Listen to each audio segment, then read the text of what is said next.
We dubbed him as the world's first narco-terrorist, and man, did he live up to it. Initially, Javier and I attributed anywhere from 10 to 15, maybe 20,000 murders to Pablo Escobar. Popeye says that the gringos, they say 10, 15, maybe 20,000. They said they're way off. The number's more like over 50,000 people that Pablo's responsible for killing.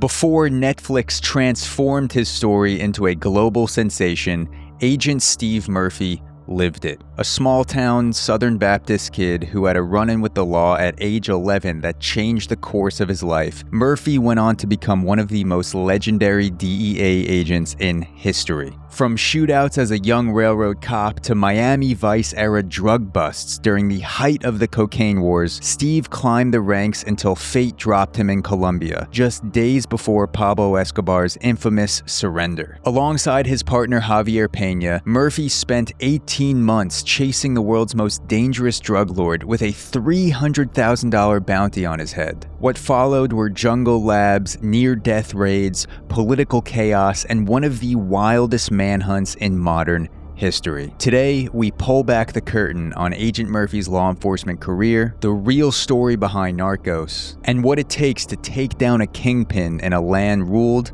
by violence and chaos. Let's get into it. Steve Murphy, thank you so much for joining me on the podcast.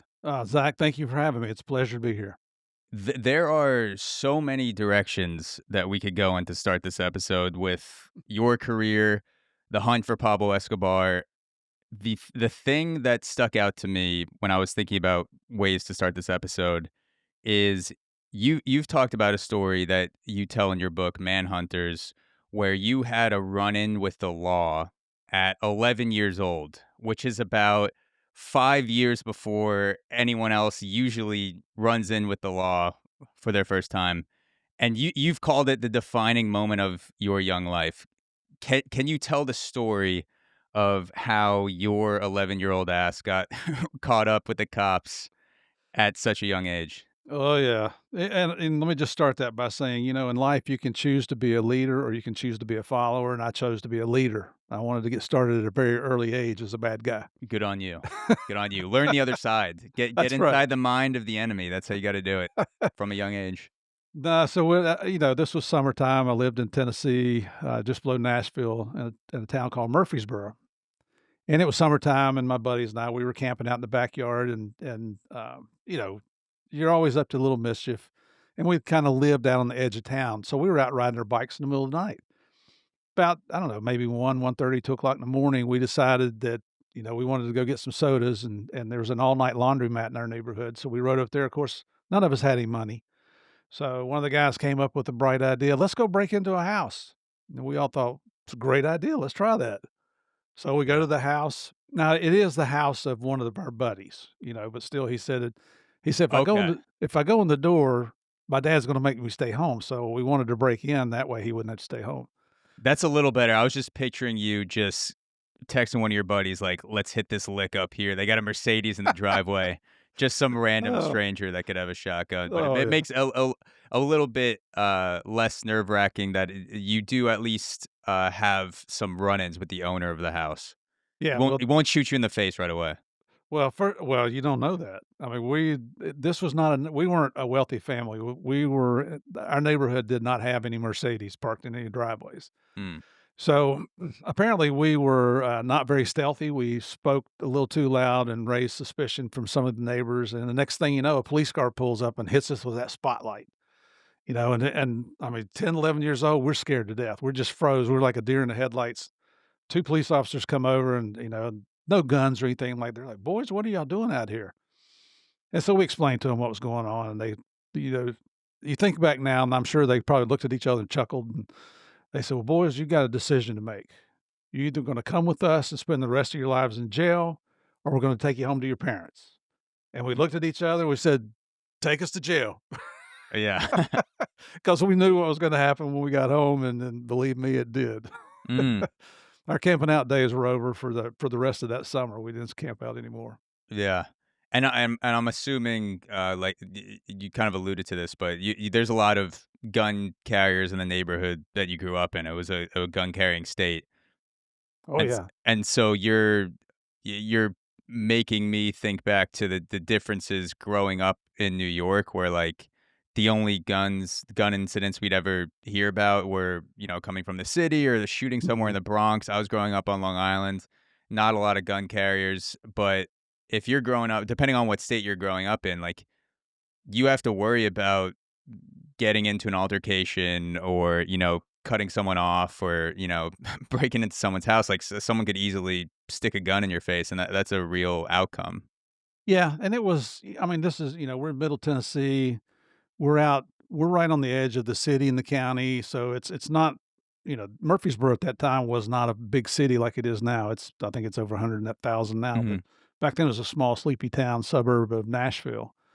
And everybody was a hunter, everybody was a fisherman. We used to go fishing we'd ride our bikes up. There was a lake in our neighborhood where we'd go fish in the summertime, and you just waited till it got to be old enough so that you could, your dad start teaching you how to go squirrel hunting, rabbit hunting, deer hunting, that kind of thing.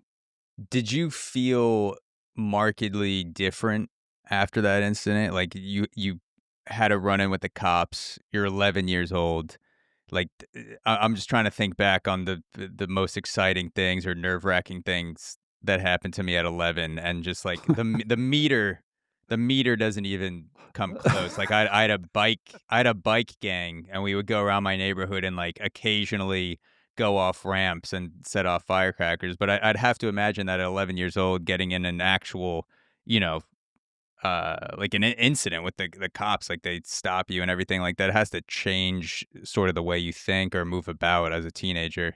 Yeah, and of course your parents, they have a come to Jesus meeting with you talking about what in the hell were you thinking? You thought you could break into somebody's house, even if it is somebody's house that in the middle of the night. Does that really seem like the right thing to do? And you kind of think about that, but I think also, and this came along years later, somewhere along the line, I decided I wanted to be a cop at a very young age, and there's never really been anything else that I've wanted to do. I mean, Mhm. there's some other things I would like to have tried along the way, but have you heard that old saying, if you find a job you like, you never work a day in your life? Oh, yeah. I found that job, 38 years. Yeah. Absolutely. You mentioned your parents, because this will lead up to the story of you becoming a cop. Mhm. I wanted to get into a little bit more about your upbringing. So your parents, you had this incident with the cop. You you've grown up in what you've described as a strict Baptist household. Mhm. What was that like having an upbringing in a Southern Baptist environment? Well, let's say I had it easier than my sister. She was 8 years older. She never wore pants until she turned 18 and moved away from home. So she always had to wear a dress below her knees. I never Yeah. saw my mom in pants, until later in life. If we used to joke around, if the church door was open, we were inside the church. Wednesday nights, we're going to prayer meetings, and all my buddies are still out playing. That was always tough. And then on Mhm. top of that, Wednesday night was always liver night, which was, ugh, to this day, I still can't eat liver. Mm. It was nasty. Um, it was, but you think about it, I think back on it now. I knew what was expected of me, and my sister did too. And we knew what the consequences were going to be if we didn't live up to those expectations. And my dad did not spare the rod. You might get anytime he spanked you, you got spanked with a belt. And Mm. my dad is the strongest man I've ever met in my life. I'm 6'2". I weigh about 225, but he was 6'4", and he went up in the high 200s. I mean, I've Mm. seen things that he's done that'll just make you stop and think, "How in the world could you lift something like that?" And I've heard stories from men that he grew up with that talk about, "Has anybody ever told you stories about your dad, how mean he was, how strong he was?" And I said, "Yeah, I've heard all those stories." And apparently my dad liked to fight when he was a young man, and, he joined the Army and went to World War II, went to Europe over there and all that. Yeah. So, so back then, I mean, we knew we were a little bit different from the other kids, but it wasn't a big deal. Nowadays it's, junior is different from everybody else. That's gonna scar him for life. You just your mom and dad were there to teach you, and my parents did. They were there as teachers. They Mm. loved you, but they also taught you. So I don't we didn't know that we were different from anybody else really. Yeah, it's like when when you're in the middle of living your childhood, you don't get to see what's weird or what's strange until you start talking to other kids when you're older, high school, college, and you're like, "Shit, your parents did Yeah. this or they let you do that. They didn't let you like you just kind of like it hits you all at once when you're just hearing from all these different and I guess it's different whether or not you went to college and you were in that dorm environment because obviously not everyone does that, but it is kind of like a rude awakening of learning how everyone else went through their childhood and like what was normal to them. Yeah, and it was I mean, there's things like, I didn't go to my first movie theater until I was probably 16 years old because dad didn't think that was the right thing for a young Christian man to do. We didn't have playing cards in our house. We couldn't even have old maid cards in our house because he thought that was bad. Old Um, maid cards, like yeah, believe it or not, are like as an old game. like actual are there old maids on it? Like ladies, No, there what was a was it? game called Old Maids. Okay. Yeah, So no nudity, just the game he didn't wanna yeah. Just it was the fact that it was a deck of cards, and I don't know if he thought that would lead to gambling or yes. what. Yeah, yeah. Do you remember the first movie you saw? You said you were 16 in I don't. theaters? No, I don't. I was just tickled to death to get to go to the movie finally. Yeah. So what eventually drew you to becoming a cop? Well, so my dad retired from the ministry, and he always had small churches, so he always had to have a job. Like, he used to believe it or not, he used to sell Electrolux vacuum cleaners. He was a door-to-door salesman, and he was very, very good at it because that's how we got our first TV he wanted because of his sales. And then eventually he got into working for a flooring store, a carpet store in Nashville. My Uncle Joe retired from the Air Force, and he moved to Murfreesboro. He's my favorite uncle. He's the one that really taught me how to hunt and fish and just an outdoorsy kinda guy. And so he and my dad opened up a small store. Well, they're originally from Southern West Virginia, so we'd go visit our grandparents, and they would look at prices of carpet, in that part of the country and realize that the people were being gouged. Mm, So what they did is they brought their business acumen from Tennessee. We moved to West Virginia as I was going into high school into a little town called Princeton. They opened up their first carpet store. They ended up with 3 different stores over the years, but I'm the only son in both of these families. So it's mm, always anticipated that I'm gonna take over the carpet business. yeah. I started working in the carpet business at 14 years old, sweeping floors and cleaning bathrooms and, just being an errand boy, and developed a strong dislike for it. Um, and I worked in it off and on, working in the warehouse, running tow motors, making deliveries, going out and Yeah. doing estimates at people's houses, and just hated it. There's not much you could do to spice up carpets. Not It's really. like you learn it, you sell it. That's pretty Well, much all there seems to be to it. installing carpet is physical manual labor, which, it's Yeah. okay, it keeps you in shape, but being on your knees all the day bent over, it's gonna wear out your knees and your back, and you saw the crews that would come in. I think at one time they had, like, 3 or 4 different carpet crews that would come in, and they all had physical issues because of the work, and Mm, I just never wanted to do that, so, um, graduated high school at 17, went to West Virginia University for a semester, realized when I got up there that I was extremely way, way too immature to be away from home. Um, Grades came out there at the end of the first semester. I was on academic probation, and dad said, "I'm not paying for that. You're coming home." So I did. So that was December '74. In January '75, I enrolled at the local state college, a place called Bluefield State College. mm. And unbeknownst to my parents, they had just started a criminal justice program. Oh, So wow. rather than enrolling in business, I enrolled in criminal justice and loved it. I mean, I was acing my classes, just having a great time. I was well I actually graduated with honors and was able Mm, to overcome that academic probation for my very first semester, but just loved it. And so now by now I am 18.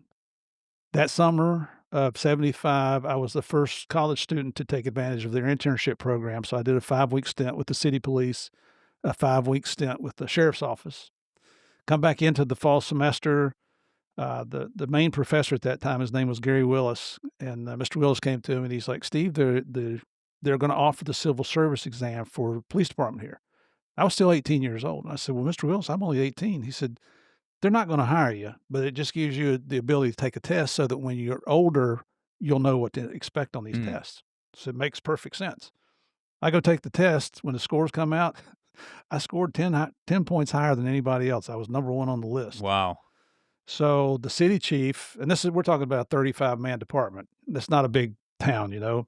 Still Uh, though, I would still just tell people I scored 10 points higher. I wouldn't mention it's like being from one of those high schools that has 18 kids and you're like, "Yeah, I was first in class." I would just don't mention how many people yeah, were in the class. Just take it. Just yeah. take the top 10.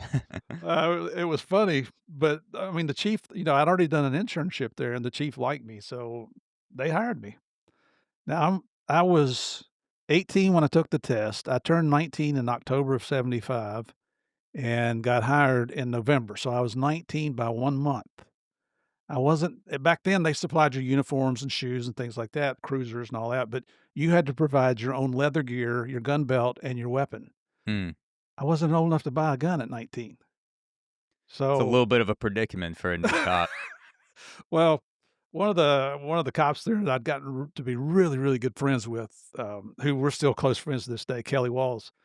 Kelly said, "Look, you give me the money out. There's a gun shop down here that the guy gives us a good price." And so I gave Kelly the money and went with him, and I bought my Colt Python, my first pistol, Wow. and my dad bought my bullets for me. So, were you when you had the decision of, "Okay, I could take this test to become a cop, pass it, and be a cop," were you thinking about the alternative, which was go back home and install carpets? Or were you more in the line of like, I'm gonna I'm gonna become a cop no matter what? Like, it wasn't a choice between taking over the carpet business and and becoming a cop? Well, my dad and my uncle were younger at that time, and my parents were a lot more savvy than I thought they were. Mhm. I didn't think they knew I was enrolled in criminal justice, and they knew all along what I was up to. So when it came time for that, I took that test, and I had to go tell them, "Hey, I'm going to take this job." Mhm. Well, I think first of all, my dad was happy I was getting a job, so that was one thing, and the other was, and he never came out and said this, but I'm pretty sure he and my mom were thinking, just let him go try it. He'll find out that it's not what he thinks it is, and he'll come back and he'll take over the business. Mm. So um, they didn't come out and openly support me, but they didn't give me that blessing. But they're like, go do what you got to do. I'm still Yeah. living in their house, you Yeah. know. So it's not Yeah. like I could hide anything. And now I'm putting on a uniform every day, and I'm wearing a gun belt, and I'm going out to drive to work. And, Yeah. And then 20 years into your career, your dad's like, any day now, he's gonna realize he made a mistake. well, He's out there hunting Pablo. He's gonna come back any day now. I just feel it. I was in the city for about 18 months, and, is that right? Well, maybe a couple years, but anyway, I got engaged to my practice wife, and I thought, His well, first wife. yeah. I So like that. I thought, well, maybe I should give the carpet business one more try because I was a little more mature then. I'd been through a lot of things, even in a small town, you're still getting into issues with criminals and things all the time. So took a 90-day leave of absence from the city. 60 days into it, I came back and begged the chief to take me back, and he did. Hmm. I had gotten bit by the law enforcement bug and had decided at that point, that's it. That's what I'm gonna Yeah. do for the rest of my life. So you mentioned having your practice wife, your first wife. Did you work that phrase into the proposal? Did you say, "Honey, I want to spend the rest of my first 5 years with you It until was I 3. find my first three, and until I find the real thing. But until then, you're gonna be the love of my 3 years." Yeah. You know what, Zach? I'm not the smartest guy in the room, but, a little smarter than that. Yeah. It would have been a Uh, much shorter practice if you did that. Yeah, probably. Um, so the first few years being a cop, what was it like? You were a beat cop, like you're kind of on the street, just learning the lay of the land, stuff like that. See, watching the other officers. Well, so I started in November of '75, and you're assigned to a senior guy because you have to go to the police academy. Well, it wasn't going to start until early '76. So you just, you're carrying a gun. There was a lieutenant that was our firearms instructor, so he took me up to the range, and it was two other guys got hired at the same time. So we would go up, and I think out of the first 100 rounds I fired at that target, I probably hit it maybe 30 times. I was Mm. terrible gunshot, and That's good for baseball. I grew up as a baseball player. If you if 300. you if you hit 300, yeah, you're in the Hall of Fame. Yeah, not so much in law enforcement. Yeah.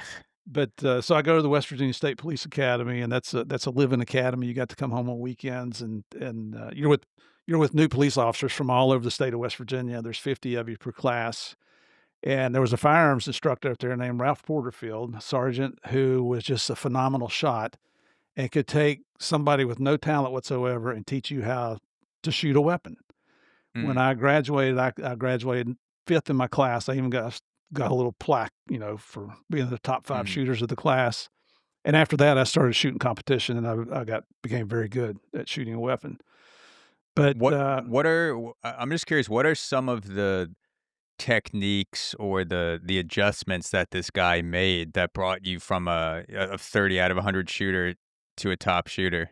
there's 3 basics to shooting, and then everything else is fine tuning. So if you can control your trigger pull, you want a slow, even pull, you don't wanna jerk the trigger, and there's techniques you can use to help you develop that skill. Second is your sight picture, and believe it or not, on a gun, you've got the rear sight, which has 2 little wings on it, and then you got your front sight, which is 1 wing.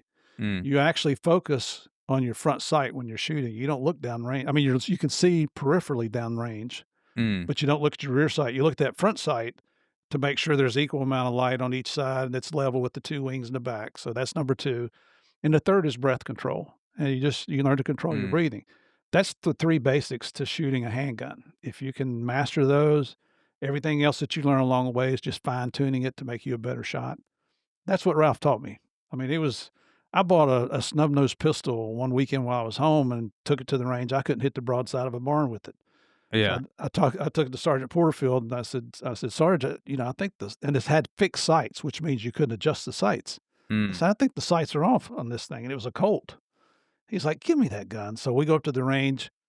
Instead of holding the gun like you normally would, he takes it and holds it upside down and pulls the trigger with his little finger, and he's aiming like that, and he's hitting right dead center at 25 yards. Jesus. He hands it back. She's like, "You're an idiot. Either learn how to shoot it or sell it," Wow. So he was actually a very patient man, and we remained friends until he passed away.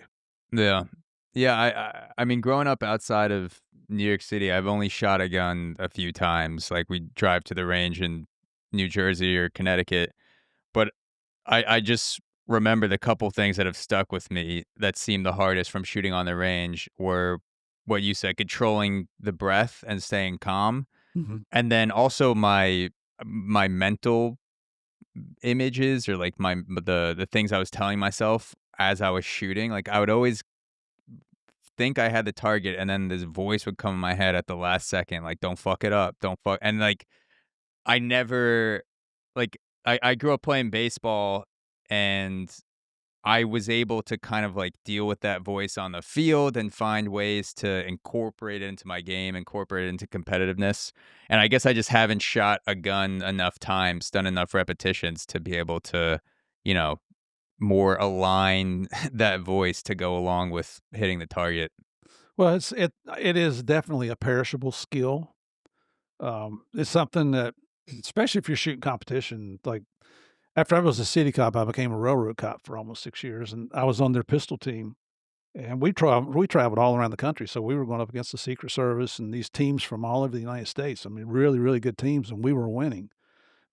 But in preparation for one of those, so if you're going to a weekend shoot, you're probably gonna leave on a Friday, shoot on Saturday and Sunday competition, then come home Sunday night to go back to work on Monday. Hmm. Well, that 2 weeks prior, you're on the range every day shooting Probably 100 to 200 rounds, that first week, and then the second week, the days up until you leave on Friday, you're probably dropping maybe 3 to 500 rounds per day, just Uh, fine tuning your skills. mm, And that's if you wanna win. That's what, it's like any other sport. yeah. You gotta practice. So you said you became a railroad cop for 5 or 6 years after being a street cop. What is the? Because I'm picturing, I've seen YouTube videos where people are, like, hopping on trains and, like, you know, trying to either steal shit or catch free rides on railroad cops. Are you basically, like, the security for the railway station, I'm assuming? Well, so, well, I started with Norfolk and Western, and then they were bought out by Southern, so it's now Mhm, Norfolk Southern Railroad, which is still in existence today, one of the biggest railroads in the US. And we didn't have Amtrak. That's a completely different, they've got their own police department. Basically, for us, a railroad police officer could be anything from, I started out as basically doing security on the coal loading piers in Norfolk, Virginia, where mm, they would load coal. The railroad would haul the coal down to the pier, and this massive, I mean, millions and millions of dollars of machinery would load the coal onto these ships that would travel overseas.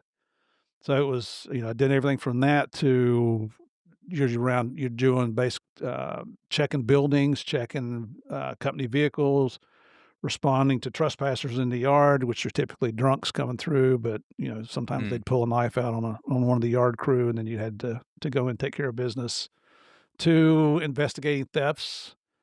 People would break, like, I spent a couple years in Norfolk, and I transferred back to West Virginia.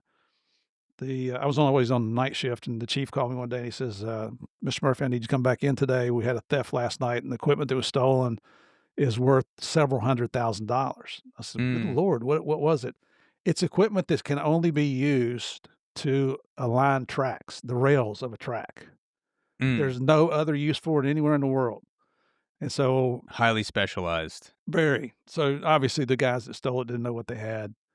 So I come in and I go to the police station first of all and talk to my old, police buddies, and I said, I need you guys to check with your snitches. This is what we're looking for." And one of the guys, a guy named Ted, I won't say his last name, but good old friend, he says, like, he said, give me an hour." So he calls me in an hour, and he's like, "Hey, I got your equipment." He said, "The guy will give it back if you don't arrest him." Mm, Okay. So I go to the chief and I says, "Chief, here's the deal. I found the equipment, but if you're going to charge this guy, we're not going to get it back. If we're not going to charge him, we can get the equipment back." "I want that equipment. I want that equipment. I don't care about putting anybody in jail." Okay, so I went and recovered the equipment, and then "How did you do this so quick?" "Well, trained criminal investigator, chief." yeah. I'm not gonna tell him how I did it. Yeah, exactly. You've been doing your own research since 11 years old. You know how to That's work the other right. side. That's right. Like, damn, if I was in that position and I got an offer to not get arrested and just give it back, I'd probably take that. So give Yeah. that guy the offer and recover the equipment. No, and of course, being the criminal that he was, once he said he would do it, he's like, "Well, what's the reward?" "The reward is you're not gonna go to jail, Yeah. jackass." You know? Yeah, it's hilarious. Like a guy stealing a car being like, I know you're not going to arrest me, but like, how much is the owner offering for Exactly. his car back?" It's amazing what they come up with. Yeah, don't get greedy as a criminal. Right. So you got in a pretty spectacular gunfight as a railroad cop at some point. Yeah. What happened there? How did you find yourself in a shootout? Well, there's actually 2. The first one, our chief was never a police officer. He was an accountant with the railroad, and he was good at finding fraud within dealing with customers. And so they made him a railroad police officer. He's never been in a patrol car, he's never been in a fist fight, he's never had to fight for his life. He was a admin guy. He's an admin weenie. Mhm, So, we're having break-ins at one of these shops in the little town where I lived, which was, I don't know, 15 miles away from our office. And so he said, "I want you out there doing surveillance." Well, you never do surveillance. If you're trying to catch somebody breaking into buildings, you don't do it by yourself, but he wouldn't authorize overtime. So I went out by myself, and I had my regular weapon, and I had a Mossberg shotgun, 12 gauge shotgun that I would carry with me also. So I'm out there doing surveillance one night, and sure enough, I see a guy coming to break in the building, and so I'm plotting out how I'm gonna get to him, and what I wanna do is he's gonna use these, um, oh, what do you call the things? The wooden pallets. He's gonna use Mm, a wooden pallet and lean it up against the wall. He's gonna climb up the window, break the window, and go in that way. So I'm waiting for him to get the pallet up there, and I figure, well, once he's on that pallet, he'll be off balance, and I'll zip up to him, and we'll take care of business. So I'm slowly making my way over, and he can't see me. I kneel down behind the car, and as he's putting that pallet up, I'm getting ready to move. A shot rings out, shoots out the back window of the car I'm hiding on. mm, Came from my, and I can hear. I know the shot came from my right because I heard it. So I kind of scurried to the front corner, but now I'm thinking, oh, holy cow! Now I got that guy over here, and I got this guy over here. So they got me bracketed if I'm not careful. And the guy shoots a couple more times at me, hits the car, and now I'm thinking, crap, I don't really care about that guy breaking into the building now. I want to save my own butt. yeah. So I take off running back to the building I was in because that building is an open service area, but there are these huge I beams in there that I can get in and have steel around three sides of me. And I figured I could protect myself that way and then I get some help in. So as I take off running, I've got my pump shotgun. It's got a pistol grip handle. I'm running this way. Now the way I'm running, he's now over here, the shooter. And I'm just pumping rounds as I go just to lay down some cover fire and Mm, call for backup. Never did catch the guy. We found the shell casings where they were shooting at me. He was using a 22 rifle to shoot at me. Well, when the chief got out there that night, I was a little ticked off. I told him, never again. I will never come out on another survey. I don't care what you do. You can fire me. You can demote me. Well, you couldn't demote me because I was just a cop. mm, And I kind of ripped him a new one. And so at that point, I realized I'm not sure this is the agency I want to work for. Well, yeah. then time goes by.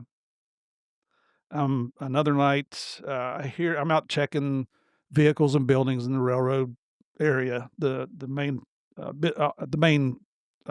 division office, what we called it. I hear gunshots a couple blocks over.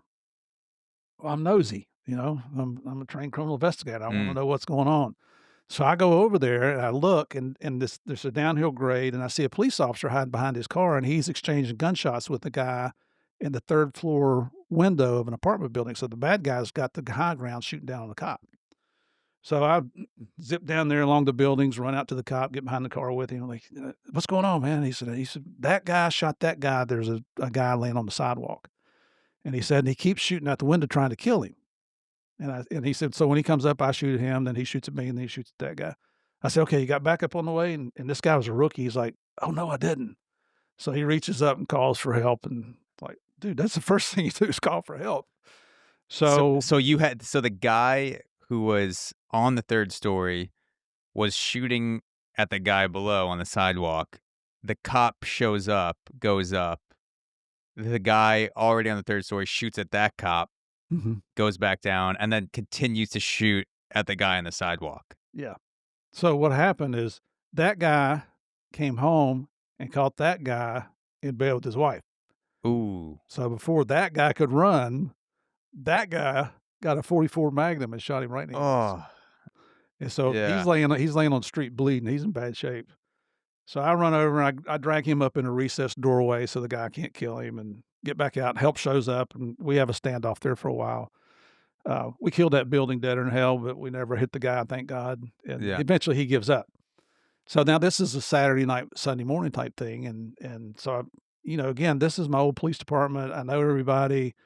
That night there were probably 5 guys on duty. So I stick around to help them process the crime scene and all that. Go back in the next morning about 6:30, call my boss and say, "Hey, chief, just letting you know I was involved in a shooting at the city last night." And he immediately went through the ceiling. "The hell you mean you're involved in a shooting? Don't you go anywhere. I'm on my way downtown." And I said, "Well, I've got another hour before my shift's over, so I'll be here." And he comes in and he is just fit to be tied. I mean, he is just irate. She's shouting. He's, yelling at me. And Mm, he's like, "Show me your weapon." Well, one thing you do when you hand somebody a weapon, the first thing you do is open, especially a revolver. You open the cylinder, take the ammo out, and then you hand them an empty weapon. You never hand somebody a loaded weapon. mm. When I did that, he went berserk. I can't believe you just shot. You unloaded the weapon. I'm like, Chief, this is what you do. Well, how do Yeah. I know how many shots you fired? I said, "Chief, do you really think that I got in a shooting last night and I didn't reload my weapon? You think I'm gonna Yeah. run around with empty casings in the cylinder?" Yeah. So, "What were those casings?" I said, "They're right here in my pocket." I think I've shot 4 or 5 times. So, anyway, we argue back and forth, and he's like, "You had no business going over there to help the police. I know that's your old police department, and those are your friends, but that's not railroad business." I said, "Well, here's what I look at, Chief. I'm the only railroad police officer on duty for 26 counties. I mean, if something goes on in 26 counties involving the Real railroad, I get the call." So you're covering, like, a good chunk of an entire state Oh, is just you. 2 states, Virginia and West 2 Virginia. states. Yeah. Jesus. So I said, "Who do I go to when I need help?" "The local cops." So he's like, "Yeah, I'm gonna get your job for this." And I thought, wow, if that's your mentality, I don't wanna work for you anyway. He's like, "Well, you Mm, get out of here and you'll hear from me," whatever. I had 2 days coming off. My off days were Monday and great off days. Sunday and Monday and Tuesday is what I had back then. So, I get calls from the division, the headquarters people and the railroad police who had actually been police officers. They asked me what happened. I explained it all to them. They're like, don't worry about it. We got your back. mm. You did everything right." But I So told the chief when I was leaving, I said, "Chief, I'm gonna tell you right now, given the same set of circumstances, I will respond the same way. So be ready." yeah, what did the chief want you to do? Just walk down the street, see a fellow cop in a shootout, and be like, "All right, see you See later," ya. and just go back and, Yeah. like, I hope that guy lives, you know? Yeah. No, that's exactly what he did. Yeah, That's what he wanted. And the city, they supported me. They ended up giving me a big proclamation and, certification. So a nice certificate for all that. And good. came out in the local newspaper and, made the chief look like an idiot. That's what it did. But he was an idiot. Oh, yeah. So, from that point, what compelled you to not comply, what compelled you to apply to the DEA? What's funny because I never heard of DEA. I knew FBI, I knew ATF, I knew the Marshal Service, but a new railroad police officer came in. One of my best friends, I love the guy to death, Pete Ramey, big mountain of a man, former Virginia state trooper, had worked with the DEA task force in Roanoke, Virginia, and he started telling me about the DEA and the cases, drug cases, and I was always interested in drug cases. I think the biggest drug case I ever made was I got a kid with a pound of weed. Mm, Big deal. yeah. So Didn't you say in your book you used to work drug pushing cases and you would befriend snitches in your free time? Like, you weren't even getting paid to do it at that point. You were just, like, yeah, you kind thought of yeah, just working your way into the drug landscape. So it sounds like you had, a nose for drugs, no pun intended, but, like, you ye you were doing it in your free time without getting paid for it. yeah, exactly. That was, in fact, this was, after the movie and book Serpico had come out about the New York City cop, and Mm, we always thought we were the junior Serpicos back then. So the interest was there, and then after this deal with the chief, I just thought, I've got to find a different job. S I'm not staying with this. So, I had not finished college by that time because, my practice wife, we had 2 kids. I put her through college, come out, had to move away to go, with the railroad down to Norfolk, Virginia, lived in Virginia Beach for a few years. So, in DEA, you had to have a 4-year degree, and I was still about a year short. So that mhm, gave me the motivation to go ahead and finish my degree. Plus, I'd promised my mom I would. So I did. Finished that in '85, applied for DEA. It took 2 years to get hired, but in '87, they finally called and said, "Hey, we're offering you a position. Can you be here Monday?" They called me, like, on a Wednesday. "Can you be here Monday in Quantico, Virginia for the next 3 months?" mm. "Yes, I can." So you apply, you wait 2 years, and then you finally get the call. Mhm. What is the training process like for the DEA? Did anything stand out to you? Like, first impressions of Quantico? It's been in so many, movies and TV shows, like Quantico, Virginia training base. What do you remember from that time? The first thing I remember is, they treat every they don't know what your experience is with weapons. So everybody gets treated as, "This is a gun, this is the end the bullet comes out of, don't ever look down that thing." I mean, just really, really basic Yeah. stuff. After some classroom, you finally get to go to the range, and They put you on the 5-yard line with a paper target in front of you, and they said, "Okay, load 6 rounds, slow fire, just try to hit that piece of paper at 5 yards." Well, I could almost reach out 5 yards and touch it, you know? So Yeah. and I just come off the railroad police team, the shooting team, so I took 6 rounds and I made 1 hole. Now, it was bigger than a bullet hole, but I mean, but it's still 1 Yeah. hole. And so when the instructors comes over and they got instructors there's like an instructor for every 6 people. And he comes over and he says, "You see that there?" And I said, "Yeah." I thought he was gonna say, "Good shooting." He said, "If I was scoring your target, you get credit for 1 round." And I started laughing. He said, "What are you laughing at?" I said, I put 6 rounds in that same hole, right?" I mean, it's bigger than a bullet hole, but it's not Yeah. much bigger. He said, "If I can't count it, you don't get credit for it." Okay. So we reload and we start doing other drills. And so I started putting a few rounds here and here and here and here and in the middle and just, trying to comply with what he wanted. And then he came up and he's like, "You're a real smart ass, aren't you? What'd you do before you joined DEA?" So I've been a cop for 12 years, been on this pistol team for Mm. about 8 years. And he's like, "Well, you know what we do with smart asses around here?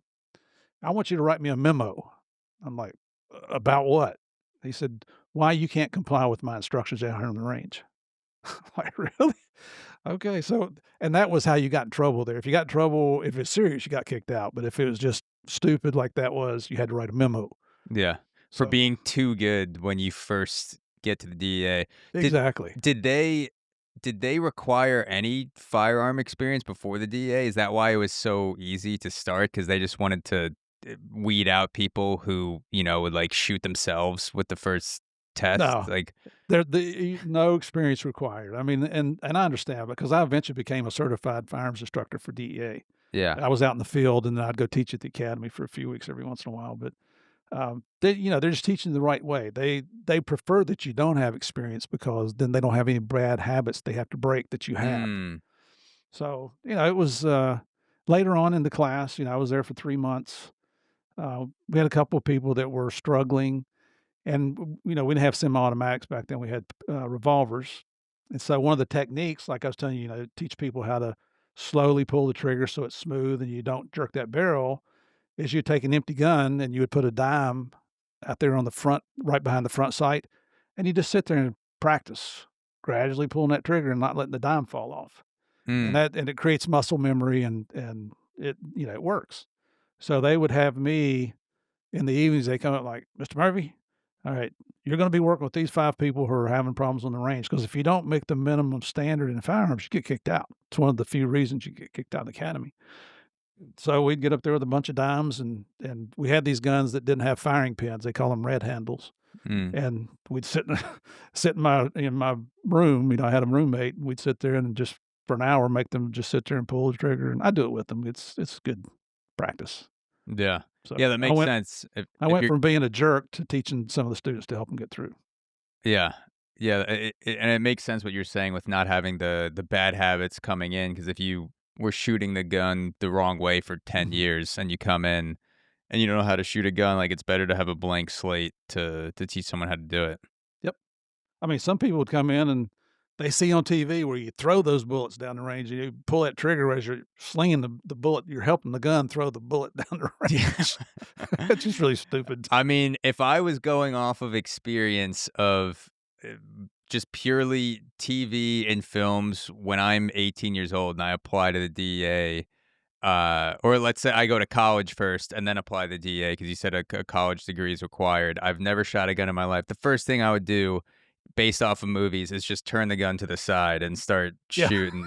Just fucking, like, cock it and then just fucking turn it Yeah. to the side like fucking American Gangster, and 'Cause it looks cool. exactly, yeah, like, that's how everyone shoots guns in movies. You get your target, and then you turn it to the side to look cool for extra flare points, and then you Yeah. start shooting all over the place. And the key word in that statement was, "It's the movies." Yeah, and then I would be like, "What's reloading?" No one reloads in the movies. You just have an unlimited supply of bullets. That's amazing, isn't it? Yeah.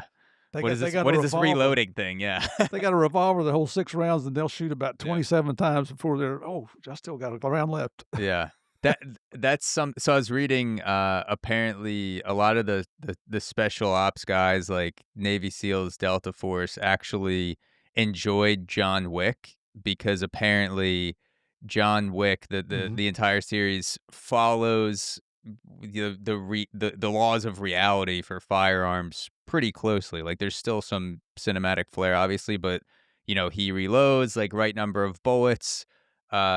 He's carrying the extra ammo on him. It doesn't just like appear out of nowhere as he's reloading the weapon. So I don't know if you ever seen John Wick, but Oh, yeah. you just made me think about it when you were talking about like not having to obey the rules of reality. Yeah.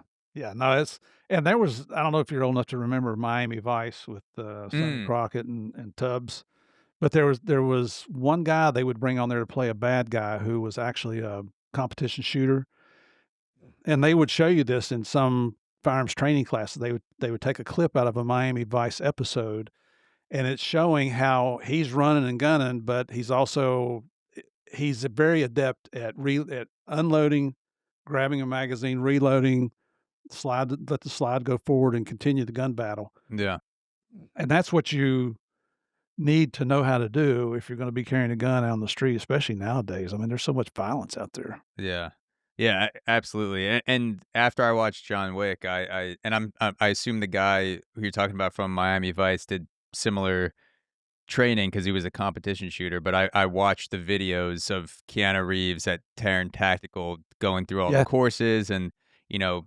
reloading with the pistol, the shotgun, just kind of like going through the range, downrange, moving through all the targets. So that was pretty cool to yep. watch. Terran Tacticals, that's a pretty cool company. Yeah. So you make it through the DEA training, obviously, at Quantico. You get assigned to Miami, and this is 1987, I Mhm. believe. Right. And at this time, it still has the highest murder rate of any city, or like it's up there at least. And it's the center of the cartel cocaine wars.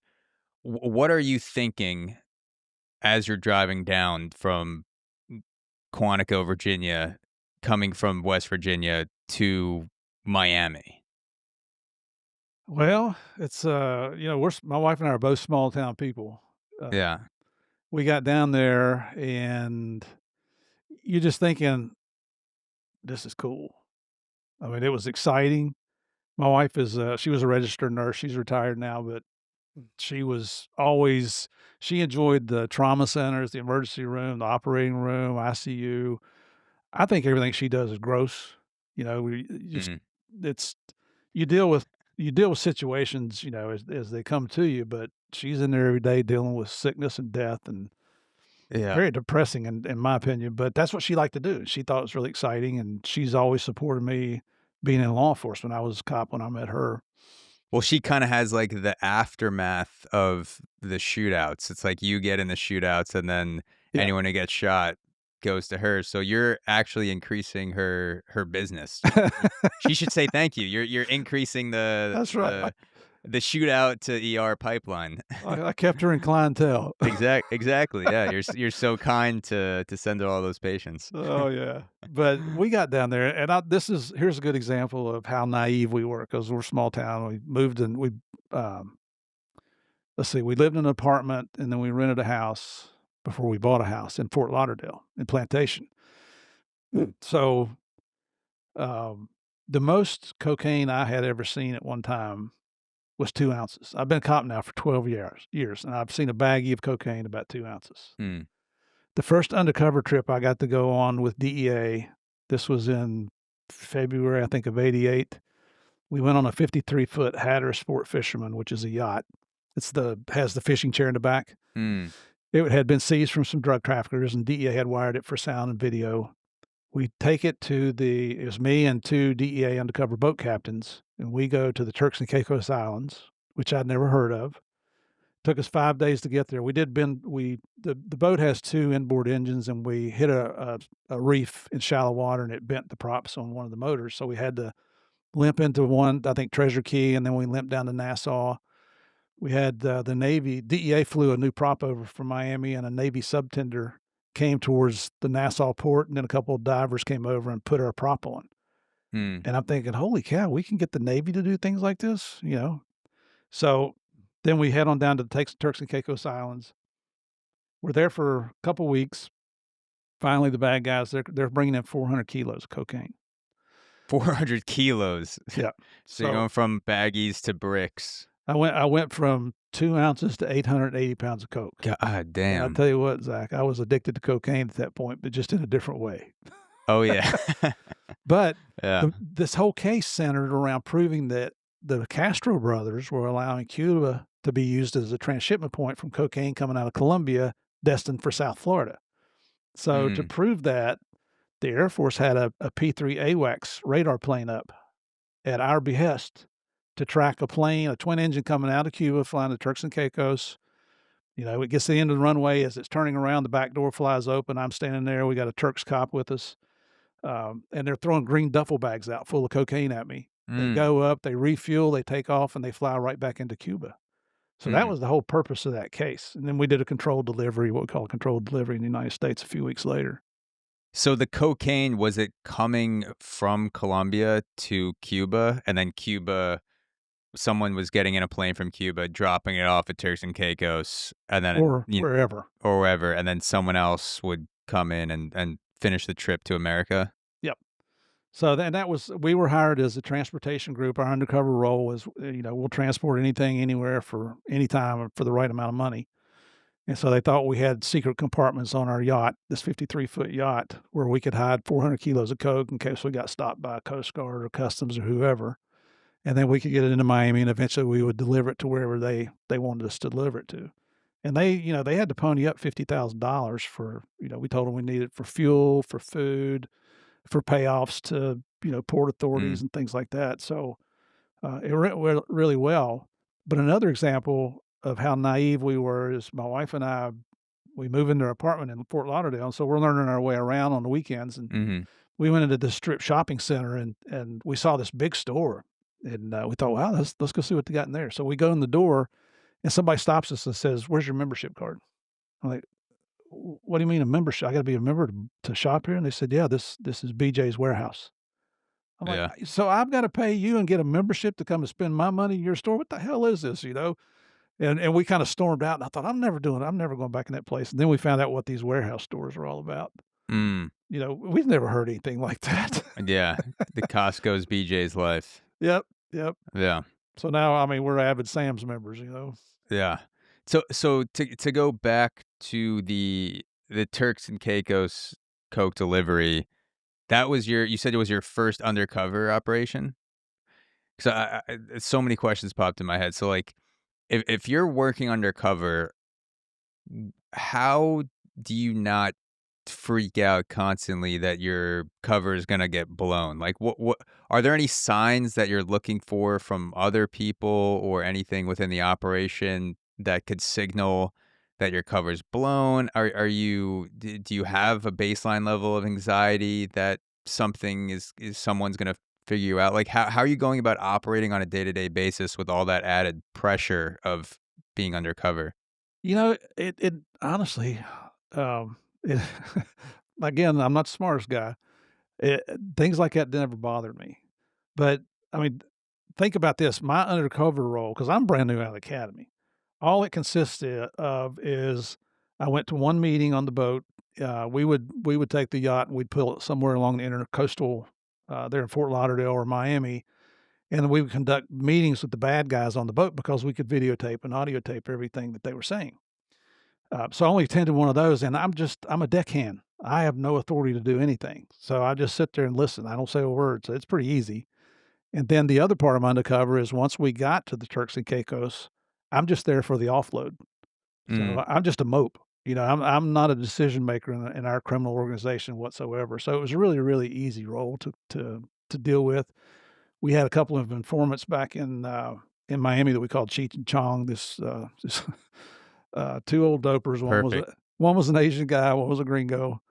And they were probably in their 60s back then, but they were connected. Yeah. They knew how to orchestrate everything. So my role was really simple in that one. So did you ever find out who was orchestrating the coke drop in Cuba? Like, who the connection was? No, so my partner was a guy named Gene Frankard. Gino was one of the smartest human beings I've ever met in my life. and he was going to the federal court there in Miami to indict Fidel and Raul Castro. And Mm. he got a phone call through the chain of command coming down through the Department of Justice that you're not indicting those guys. Stand down. Somehow, I honestly don't know how this happened, but somehow this story leaked out in the press. And so the next thing you know, and I think this is documented in our book because we had a ghostwriter. We had a smart person write our book. Um, Fidel Castro heard about it. So what he did is to alleviate the accusation of him allowing cocaine to be shipped through Cuba. He said, well, we did our own investigation. We found out that 4 of our generals were involved in this case, and they have since been executed. Mm. Okay. So that's how he handled that. And so Castro handled that, obviously, like, the scapegoat with the 4 generals. Him, Fidel Castro, and it was his brother, right? Raul, right. Brother Raul, president, vice president, working together, and then your was it your partner, Gene Frankar, or who? What role was he playing again? Well, he didn't. The only undercover in this was the 2 informants. They did the vast majority of the undercover meetings. Okay, And we had their office wired with video and audio. So if bad guys just showed up, they could hit a hidden button and the tape recorders would start recording. okay, but Gene So, Frankar somehow found out that someone really high up in the U.S. government told him or told someone to stand down oh yeah. against Castro. Basically, like, don't prosecute Raul Castro and Fidel Castro. Just let it go. Mhm. Someone high up in the U.S. government that we don't know who. Yep. Damn. It's not the first time it happened. It happened later on. Wha So we'll get to that, but do you like, how high up do you think this went? Like, do you think it could have been the president that signed off on it and said, "Don't touch Castro"? Yeah. I have no supporting evidence to say that, but that's where I believe it came from, that level. Damn. It was very eye-opening. I mean, Yeah. being a small town, country cop to dealing with all this, we're moving the Navy around to help us, we're moving the Air Force around to help us, we're going after the leaders of foreign countries. I'm like, wow, you know what? This Yeah. is the big leagues now. So the other time that you were told to stand down, were you still in Miami or were you in Colombia at that point? In Colombia. Okay. Yeah. So just to take a step back, while you're still in Miami, you joined it was the Group 10 Elite Task Force, correct? Mhm. The DEA task force. Was this the first undercover operation with Turks and Caicos, Cuba? Was that officially as part of Group 10 as the elite DA squad? Yeah, and it really wasn't a task force. We're called an enforcement group. I think back then we had 14 agents in the group. And a task force would be where we brought in state and local or other federal agencies. We did work cases that were task force cases later on, but this particular one was straight Mm. out DEA. And were these operations consistently like 300 kilos, 400 kilos plus, like in that wheelhouse of taking down big busts? It was. I mean, Yeah. we were the response group for the DEA offices throughout the Caribbean. So the Bahamas, wherever there was a DEA office, if they needed something from the United States, we would respond to their needs. And what that led to is when they needed help, so if, those offices might only have 2 or 3 agents, so if one goes on vacation, they need somebody to come down to cover for that person for a Yeah. few weeks, so we got to travel all over the Caribbean. Um, it was I tell you, it was like stuff you'd see on TV. Yeah. It It was I was sounds like having a it. blast. Yeah. Are there any other busts from that time when you were on the Group 10 that stand out to you, whether it was in Caribbean, Florida? My first case is a DEA case agent where I'm leading the investigation. We ended up seizing 500 kilos of cocaine from a group of Haitians, and Damn. the main guy was a guy named Serge Biombi. He's dead now. Serge's brother had run for president of Haiti. So, you're getting into those political situations. So that was really cool. But then the other thing that sticks out, and we had a lot of those cases, but um, in 1989, one of the senior agents in our group came in, and he was where we're doing these multi-hundred kilo loads of cocaine. Pete was kind of a guy that would run and gun. He had an informant that he'd been working with for, I think, 12, 14 years at the time. He came in on a Friday morning and says, "Hey, guys, we're going to do a 17 kilo buy bust this afternoon." Mm. But we actually, it was on the Thursday because it didn't go on Thursday, so we did it on Friday. And a buy bust is where either Pete loved working undercover. He was fantastic at it. I mean, this guy had the gift of gab. He was having hair plugs. He's losing his hair, so he's having hair plugs surgically implanted. Yeah. He would go undercover with these bandages oozing with blood. Who's ever going to think he's the cop, right?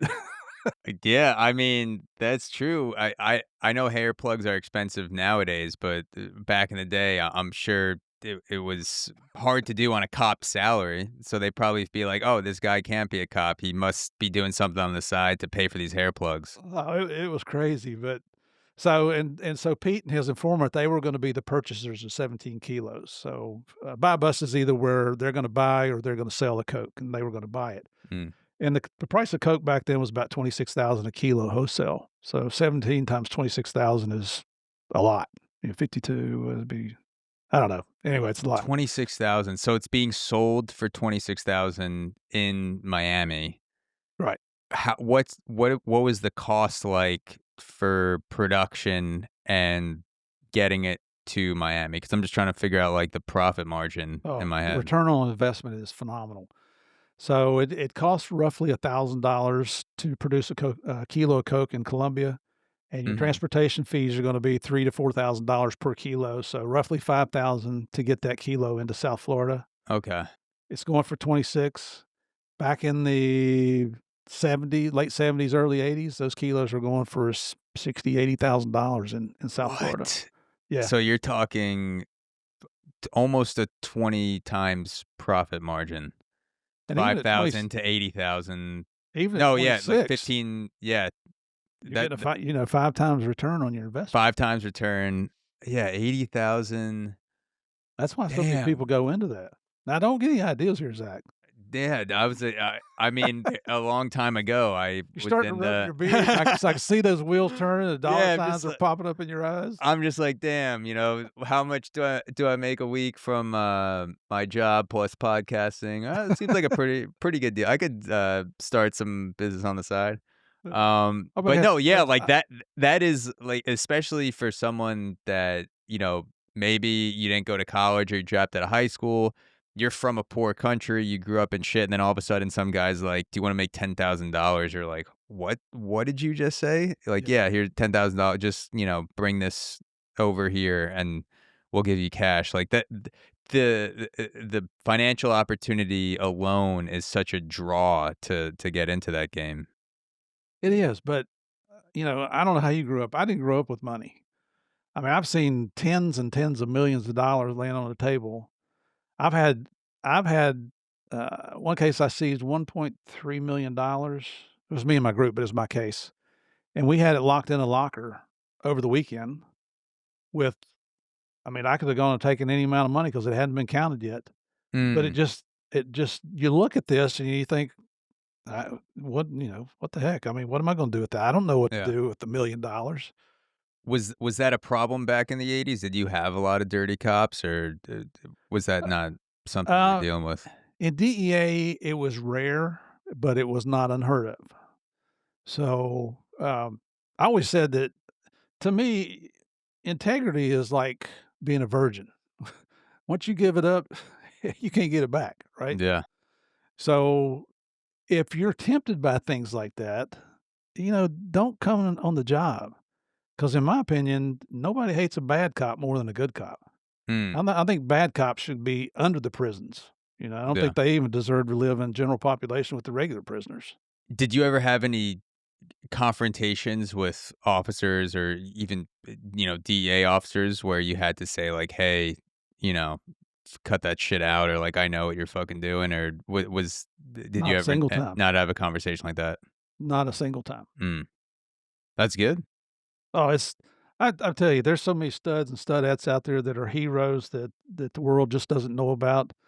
That's one reason I have my podcast, because I bring a guest on every show just like you're doing, and they're either, current or former law Yeah. enforcement, military. I occasionally bring in a former bad guy, but they have to have cooperated before I'll bring them on the show. They Yeah. accept responsibility for their actions. Yeah. Game of Crimes. Go check it out. Game of Crimes podcast. Find it YouTube, Apple, Yes, Spotify, anywhere you can find podcasts. absolutely. So to go back to the 17 kilo bus, because I kind of took us on a tangent. Oh, yeah, So yeah, yeah. your 17 kilos, like compared to the other stories, 400 or 500 kilo bus, like to you, you're going into this thinking like, 17 kilos. This is not going to be anything. It's going to be, a quick thing. Yeah. Yeah, you wanna know the truth? This Mm. is a Friday. I don't know if you've ever heard of Federal Friday. I've heard of Friday, so I assume it's a similar feeling that I get on Friday when I'm like, I hope it ends at 2 p.m. so I Yeah. could get the hell out of here. And so that's what I mean, we actually just going out and doing a 17 kilo deal back in Miami in those days in '89 was a reason to get out of the office. We go knock these guys off, get them into MCC, the Metropolitan Correctional Center, MCC, and then we were all gonna head we all lived up in Fort Lauderdale and up that way. We were gonna head home early. We were gonna meet our wives, or you could bring your girlfriend. You couldn't bring both at the same time, but you could bring your Yeah. wife or your girlfriend. Freaky And Friday, that's what they call it. there you Freaky go. Federal Friday. And we're gonna start the weekend. Yeah. But, Murphy's Law, just when you think you got everything figured out, something goes wrong. Yeah. What happens is 2 bad guys show up, they bring in 2 packages, and Pete's in there with his informant, and they're representing these to be 2 kilos of coke. Pete starts his field test on it. Next thing you know, they pull out guns. Kevin, my partner, and I, and a third guy named Lynn, we're the inside arrest team. We're hiding in the back bedroom. We've got 2 backup teams out dispersed out through the neighborhood waiting on our call. We hear Pete out there begging for his life. Hmm. He's saying, "Please don't shoot me. The money's in the trunk. Just, don't shoot us. Don't shoot us." I peeked down the hallway and I saw the 2 bad guys. I saw Pete and the informant are laying on the floor. I can see handguns on the 2 bad guys. Hindsight being 2020, I should have just stepped out and shot them, but I didn't. I closed the door, got back in, got on the radio, got in the closet so they couldn't hear me. Excuse me. And, told backup, "Hey, this is a ripoff. Get in here now." They got Pete down on the floor. As I'm doing that, Kevin, my partner, walks over to open that door. And as he opens that door, the bad guy number 1 has his hand on the other side of that doorknob. So they're the width of a door away from each other when they open the door. We're trained to always identify ourselves. Um, you know, honestly, we didn't think that deal was gonna go. We didn't have bulletproof vests on. We didn't have raid jackets on. I had a badge hanging on a lanyard like Miami Vice on my Mm. that was my identification. Kevin had the same thing. Yeah. Kevin yells out, "Police." Bad guy starts shooting at him with a 45 caliber pistol. I mean, they're literally just a few feet away from each other shooting. Kevin gets hit twice with 45 caliber slugs, once below the elbow, once above the elbow. Ooh. He wings the bad guy right alongside, but it just barely broke the skin. As Kevin falls down, he slams the door shut, falls down on top of me. Bad guy, the number 1, keeps shooting through that door. So Lynn is in there, the third agent. He opens up. I've got a 9 millimeter Colt submachine gun. We've ventilated that door to get the guy to stop shooting at us. Mm. He runs out of ammo. Bad guy number 1 runs out of ammo, throws his gun down, takes off running out the front of the house. Now, bad guy number 2 is still in the living room. He's got a .357 revolver pistol. We didn't know this at the time, but he had HIV. He was dying from AIDS. Mm. He certainly couldn't run. He could just barely walk. As he's making his escape behind bad guy number 1, he turns around and fires 3 rounds back in the house about the time our informant stands up, and the informant gets hit right there in the Adam's apple. Number 1 had jumped in the getaway car with a bad guy number 3, which our outside surveillance forgot to tell us about, and they left bad guy number 2 there.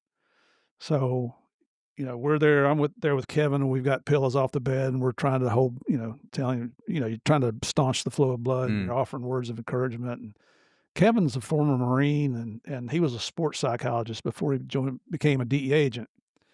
And it had severed. We didn't know at the time, but it had severed nerves, so he wasn't feeling a lot of pain.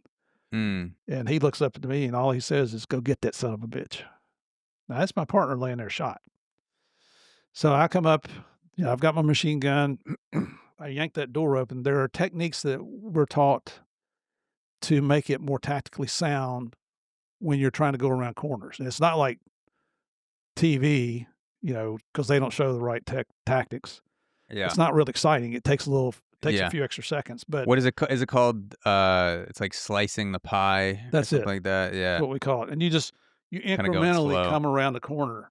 Yeah. So I didn't use any of those tactics. I let my emotions get the best of me that day. I jerked the door open, come down the hallway with my machine gun shouldered up, and the first thing I encounter is the informant standing up, trying to hold his life in. I mean, blood spewing everywhere, and Pete is on the floor still in the living room, and he's just seen his informant of 14 years get shot. Mm. He's out of the picture. I just walked right on by the informant because I want to go get the guy that shot my partner. Come outside, and there's the guy that killed the informant, or had shot the informant.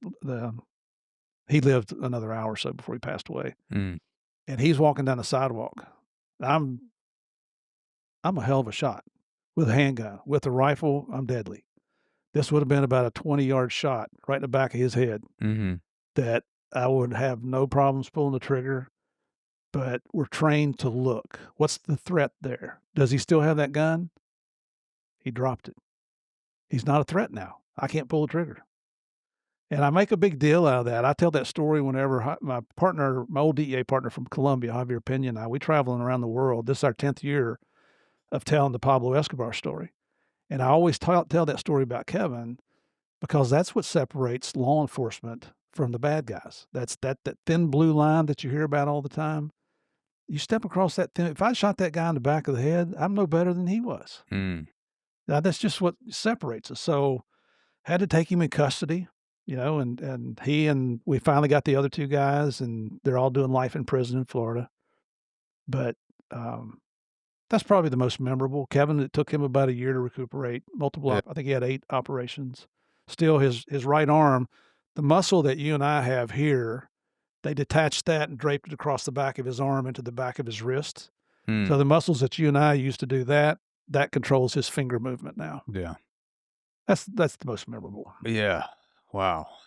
So to go back to that scene where you walk out the front door and you see the guy who just shot the informant, he's walking down the street. If he had a gun in his hand, could you have shot him, or would he had to have turned around to try to shoot you? Like, how does that work tactically? If you would have to determine, is there a threat in front of him? Like, are there people out there? Mhm. Well, and you also wanted to know that too, because if you're gonna shoot bullets down that way, you need to know what's beyond him in case you miss. But what I would have done is given him a command to drop the weapon and turn around. Mm. And if he didn't do that in that order, if he turned around with the weapon in his hand, if it's hanging by his side, is that a threat?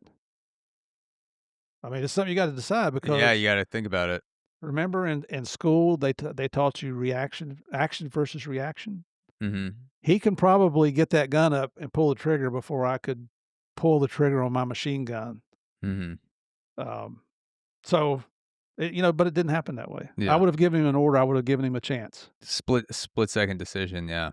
Absolutely. So, you mentioned one of the guys was doing a field test on the drugs, on the cocaine. Did you ever get in a situation where the guys who were trying to sell you the cocaine wanted you to do it in front of them so they knew you weren't cops, or does it not actually happen like that? It does happen like that, but those are smaller cases. I mean, when you're dealing hundreds of kilos, nobody expects you to snort it or anything. Mhm. And the guys that I never worked a case like that. Even later when I was working in smaller offices, never worked another cocaine case like that. But you talk to the guys that are very experienced in working that undercover, and they just tell them straight up, look, if you think I'm a cop, don't do business with you. I'm out of here. I don't need this Mm. kind of crap. And the bad guys think that a cop would never walk away from a deal, believe it or not. So, I mean, we were setting up a transportation to bring in, I think it was 300 kilos, and Kevin and I had portrayed ourselves to be We had access to a plane, a boat, and I think that was it, and then tractor trailers once it got to the United States. And we were meeting this guy at a rest stop on the interstate down outside of Miami, Mm. and he starts that stuff. And just like, I looked over his car.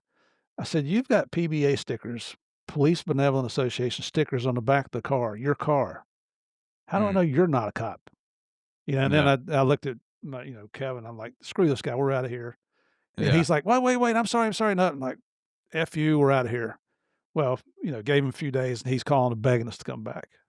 Reverse psychology. Call A lot call of them it. out. It was, and it I like worked. that. It worked. So let's get into it. What drew you to Colombia to chase Pablo Escobar? I had been working some cases with our office in Barranquilla, mostly money cases. And that's the one where I seized the $1.3 million, and we seized, I think it was over $600,000 worth of jewelry from this guy, and he was just a straight-eyed idiot. I mean, we were doing surveillance on him, and I was sitting in, this went on for days and days. I was sitting in like it's not called a 7-Eleven, I forget, it's like a farm store, a little convenience store. Mm. And he drove over from his apartment and parked right next to me to go in the trash dumpsters to get boxes out because he needed boxes to pack the money in. And I've got blacked out windows. He can't see me or anything, but just, he's not paying attention to what's going on around him. He thought he was just, nobody's going to bother me. Well, anyway, um, my wife, after we'd been in Miami for a few years, she came to me one day, and that's while I was working these cases. She said, "This has been so exciting. Our lives have been so exciting, things we never anticipated. What's the next most exciting thing we could do?" And I said, "Well, we could transfer to Bogota, or we could transfer to Colombia." And then Yeah. I got the look on that one. So after all of the busts that you're describing that happened in Florida, your wife was like, "Yeah, it's not getting my blood pressure up enough. I gotta, Mhm. I w- I want to go into the belly of the beast." Yep. Well, Good for her. she wanted to do something different. I tell you Yeah. what, she's got a bigger set of cojones than I ever dreamt of having. When I Yeah. first met her, she owned her own motorcycle. I'm thinking, how can you not fall in love with a woman that owns her own motorcycle? She's not a biker chick or anything. She just, like motorcycles. Yeah. So my wife is the kind, if you tell her what you're going to do, it's not going to happen. So you just leave it. Let her think about it. She'll get back to Mm. you. And she came back a couple weeks later and she said, "Were you serious about that?" And I said, "Sure. I mean, I can't think of anything else more exciting." She said, "Well, if we're going to do it, let's do it while we're young." So I applied, and we were originally selected to go to Barranquilla. Then a couple weeks after that, that was rescinded because they needed somebody to come down immediately that could speak Spanish, and I couldn't speak Spanish back then. So a guy from headquarters calls. He says, "Hey, you just got screwed, right?" I'm like, "Yeah, I figured that." And he said, "Well, we're getting ready to advertise 3 positions in Bogota. If you want to go there, I'll make sure you get one of those." And I did, so we got it, Mm. and that's how we ended up down there. Now, my first week in Bogota is the week that Pablo Escobar surrendered to his Mm. custom-built prison. So, you know what I was thinking, 'cause we arrived on Sunday, and I think he surrendered on a Wednesday or Thursday. I'm thinking, he heard that Murphy's in country. He might as well just give it up because I'm gonna get his ass. Yeah. And He that's knew a what was joke. That's a coming. He joke. knew what was coming. He felt the Murph presence. That was it. He knew Murphy's Law. But, and what that led to is when you first, like in Bogota, it's a big embassy. So when you first get there, you've got to go through all these security briefings, and you got to get all kinds of accesses and passes, and you're living in a hotel, you're trying to find a place to live. There's a lot of things that you have to do. So they really don't assign you anything. They're letting you get your feet on the ground, and if they need you, they'll grab you. But I think at that time we had 23 agents down there. So I ended up befriending a guy named Gary Sheridan who was friends with, or was partners with Javier, and we just kind of hit it off to start with. We had some common friends in law enforcement, especially in West Virginia. And then Gary, after a few months, Gary gets promoted and moves to Barranquilla. So I'd already been working with Gary and Javier peripherally. So now Javier and I are partners. Mm. That that whole first year I was in Colombia gave me the opportunity to work with Javier, meet a lot of Colombian police officers. We were assisting them on their wiretap rooms in different parts of the country. But it also gave me the opportunity to learn all about Escobar and the Medellin cartel. Mm. So a year later, when Pablo escapes from prison, That night, the head of the Colombian National Police called our DEA boss and said, "Hey, we're putting together the search block," which they had before, and so we're gonna reestablish the search block, and we want Peña and Murphy to come up here and be part of it. So, that was the night Pablo escaped. The next morning, we actually came in the embassy. Our boss said, "Here's what you're gonna do." We went back home, packed our bags, hopped on the DEA plane. They took us to Medellin, and for the next 18 months, we lived with the Colombian National Police at their police Mm. base. And that was the search block. That was the first search block, correct? This is the second one. The Second search first block. one Okay. Yeah, the first one was before Pablo surrendered. Gotcha. So I want to back up a little bit because there's a lot there. So you get into Colombia. This is 3 days you said before Pablo Escobar, quote unquote, surrendered. Mhm. Can you talk about the conditions of his surrender? Because there may be some people listening to this that haven't read the book or that haven't seen the series Narcos that are thinking like, "Oh, he surrendered, like, it's done deal." Like, can you talk about what that actually entailed? I can. So the in Colombia, like here in the United States, when the president's elected, he appoints his attorney general. In Colombia, they don't. The attorney general is elected separately, so he's really autonomous from the president. You hope they get along, but not always. So the attorney general at that time was a guy named Gustavo de Grief, who was we thought was a real strong ally, but de Grief came up with this plan called a self-surrender plan. And the way that would work is you come in, you plead guilty to one felony that you choose. We're going to put you in prison as punishment, but every other felony you've committed in your entire life, to include murder, will absolve you of all that. Oh my So god. when you get out, you're a free man. So, Pablo's thought, this is a little suspicious, so he sent a few of his guys in to test it, and it actually worked. So, I don't blame him. I'd be thinking like, there's no way there's anyone that stupid that would offer that plea bargain. well, so he sends his guys in, and it looks like it's working. So he calls to grief himself, and he's like, "Listen, I'd like to take advantage of this self surrender program." And of course, the grief's like, "Oh, Mr. Escobar, thank you so much. This is the right thing to do. You're going to bring peace to our country, and we're going to stop the bombings and the murders and all that." And Pablo says, "Wait a minute. Now, I'm not just going to accept a deal like my guys did. I got some stipulations to go along with mine." Mm. And he's like, "Okay, what do you got? What is it we can do for you?" He said, "Well, first of all, I'm going to build my own prison.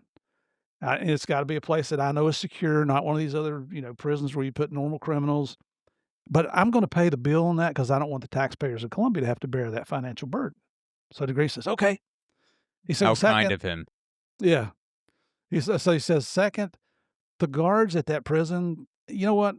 I'm going to pick them and I'll pay them also because I don't want I don't want Colombians to have to pay for all this. This is a good deal and I want to take advantage of it." So DeGrasse says, "Okay."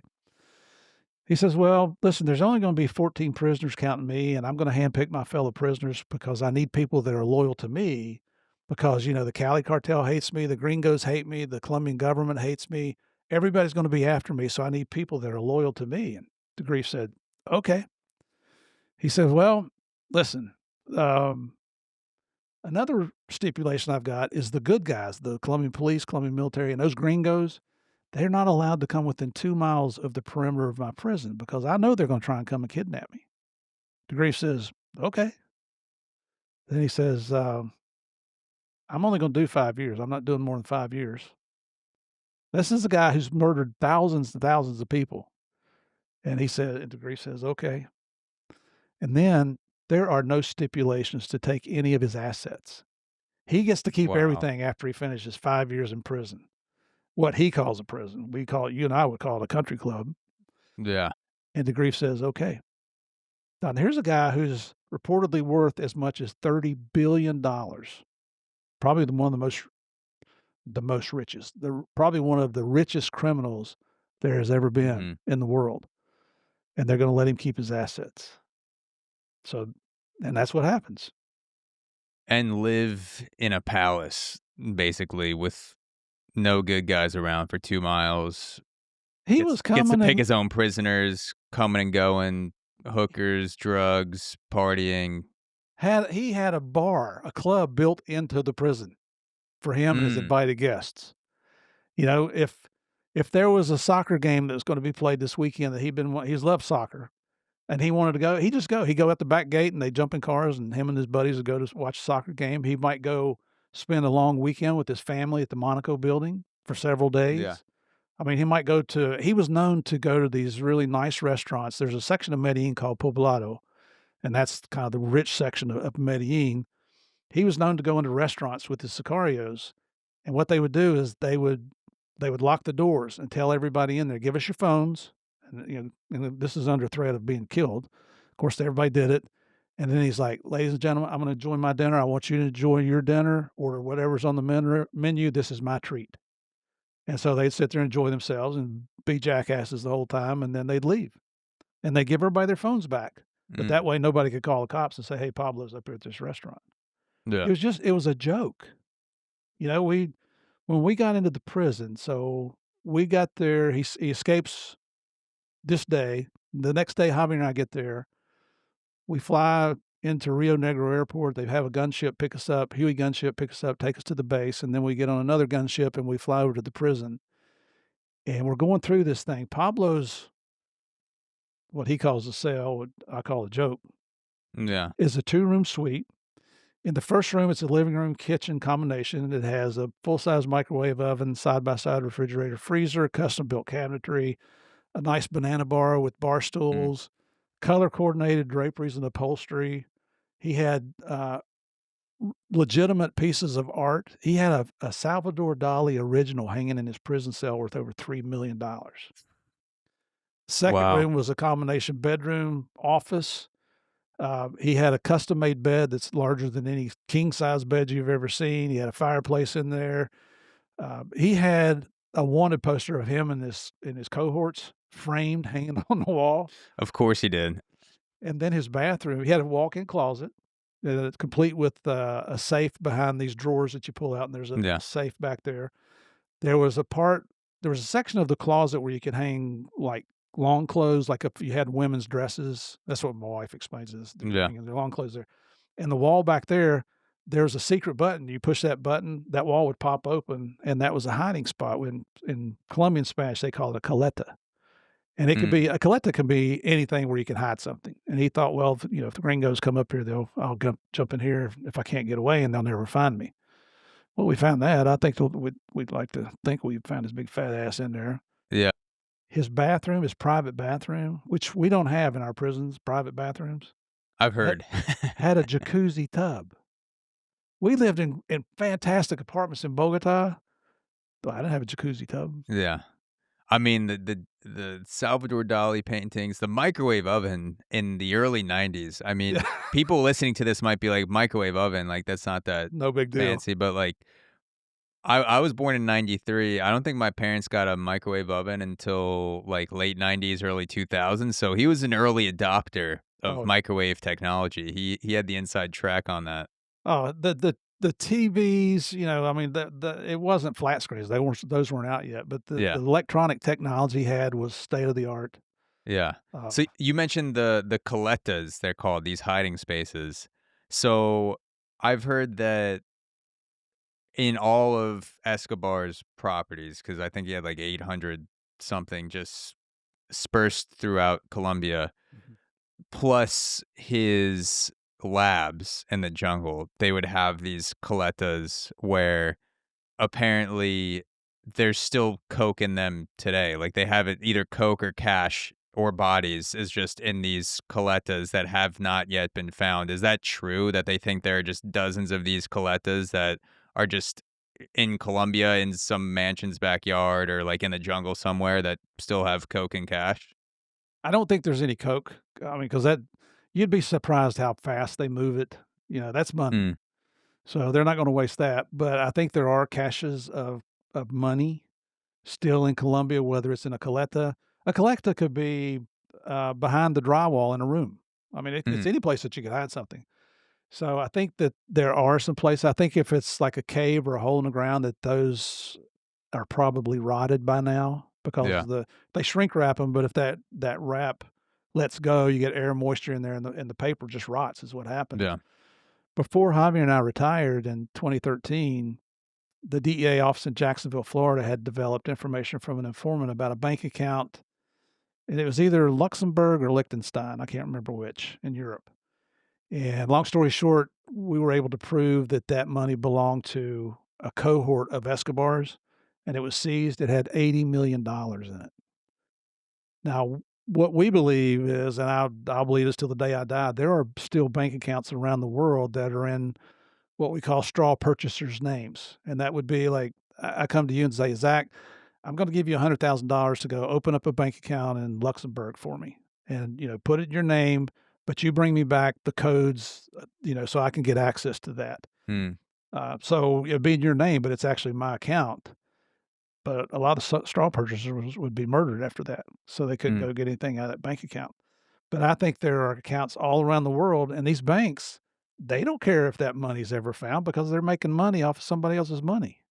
So mm. just let the value of that money stay in their bank, and they're solvent, right? So you think these accounts are still out there today with just millions of dollars sitting in them, no one can claim it. Those Yep. people are long gone. Yep.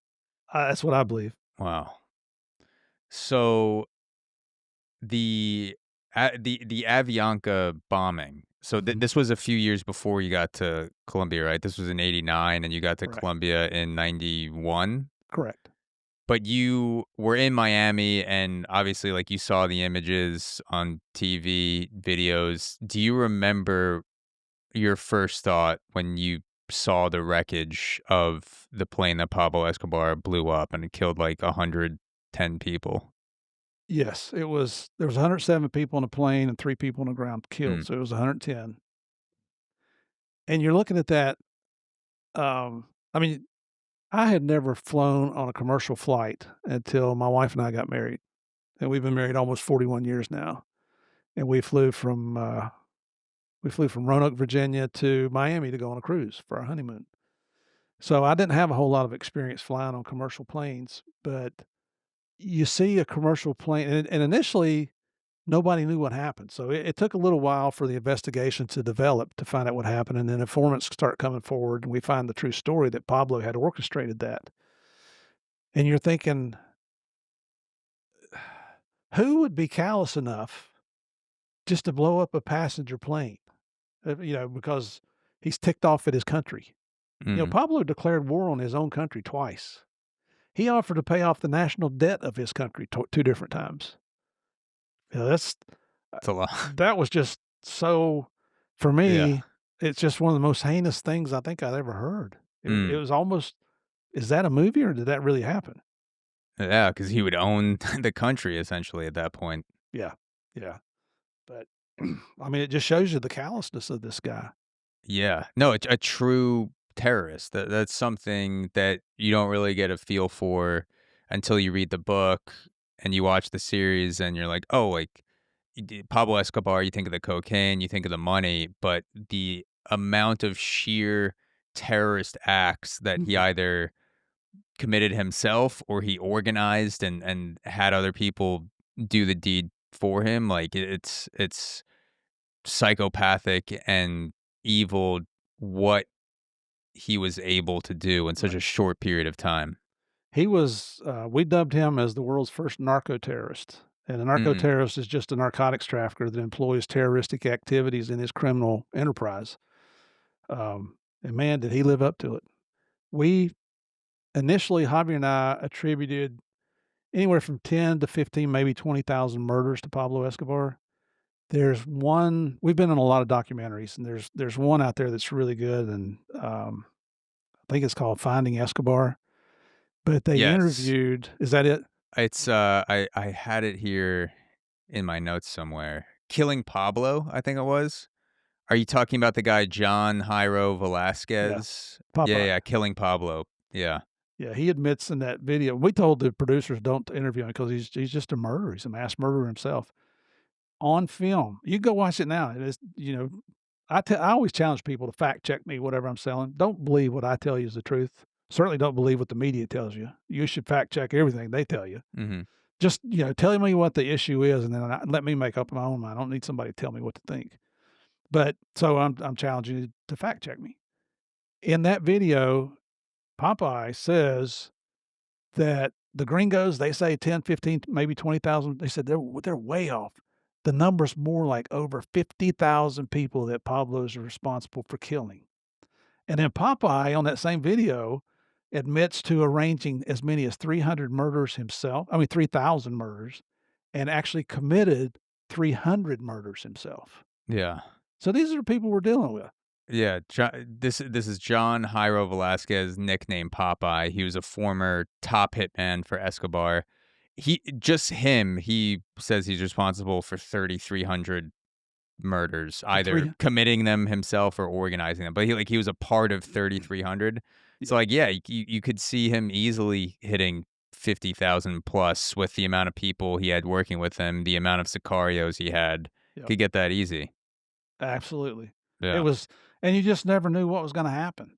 Now, one thing I will tell you, Zach, is that 1 year that Pablo was in prison, because he was known for car bombs. That 1 year he was in prison, the car bombs stopped. Mm. So there was kind of a period of it certainly wasn't peace, but it wasn't the terrorism that the Colombian people were having to live with for that 1 year because of Pablo. Yeah. Yeah. So there was even though, he was in quote unquote prison, there was still a calmness among the Colombian people relative to what they were experiencing when he was outside of prison. Right, right. Short-lived, but Yeah. for a year. Do you remember? Do you remember what your first impression was meeting Special Agent Javier Peña? Yeah, he was, very standoffish. He was extremely busy is what he was, and, they were anticipating the surrender coming up. They knew it was coming. Nobody wanted it. Um, he didn't quite honestly, didn't have a whole lot of time to talk to me to start with, but then once Gary befriended me and started bringing me in on things, then, Javi and I kinda got to be friends, but, I mean, to this day, we're still partners, Mm, It's even my grandchildren call him Uncle Javier. yeah. What do you think made your guys' relationship so special? Because I'm sure you've had your share of partners, but obviously you guys, you had an energy, you had a professional relationship, personal relationship that still persists today. What do you think was the spark behind that?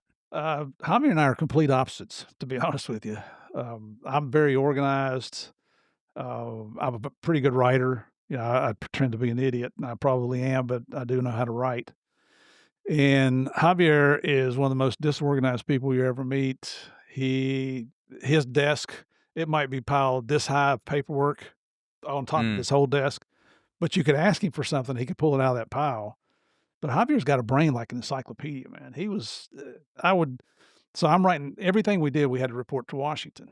And I had an old Texas 1000 laptop computer that I'd bought myself, and you had every time you turned it on, you had to load a word processing program. That's how primitive the computers were back yeah. then. And then I would sit there and type out our reports for us, and then you print it out on one of those old dot matrix printers. And so you're as I'm reporting these activities, I'd say, "Oh, okay, Javier, this guy killed this guy, but what's his relationship to the Escobar or the Medellin cartel in Escobar? Okay, well, his dad was an original member of this group over here, and his relation is to this person, and he's got a son that's married to Tata's nephew, Pablo's wife's nephew." And it was just amazing that he's just pulling all this stuff off the top of his head, and he was always right. I mean, Mm, he just had a brain like a steel trap. yeah. So, even the other agents in the office are like, "You guys are like, The Odd Couple?" That movie Yeah. where, It was he's been before my time, but I've heard the concept, yeah. Like, yeah, and I've been married most of my life, and he didn't get married until just, I don't know, maybe 10 years ago. So, it's just we're complete opposites. yeah. I've known people like that where, you can be fooled by their surface level disorganization. They kind of seem like they're all over the place, but there's a deep rooted instinct in what they do, whether, it's eh, pure, it's natural, or it comes through repetitions of doing something like when you're in the police force and you're constantly working cases. But I found that a lot of people like that kind of seem all over the place on the surface, they do have, like, this instinctual laser about them where they Mhm. can just kinda be like, "Oh, yeah, like, this is it," and then you're like, "Where did that come from?" And they're like, I don't know, but this is the answer to the problem." Yep. I mean, even to this day, so we've got our speaking business, we got a little merchandise business.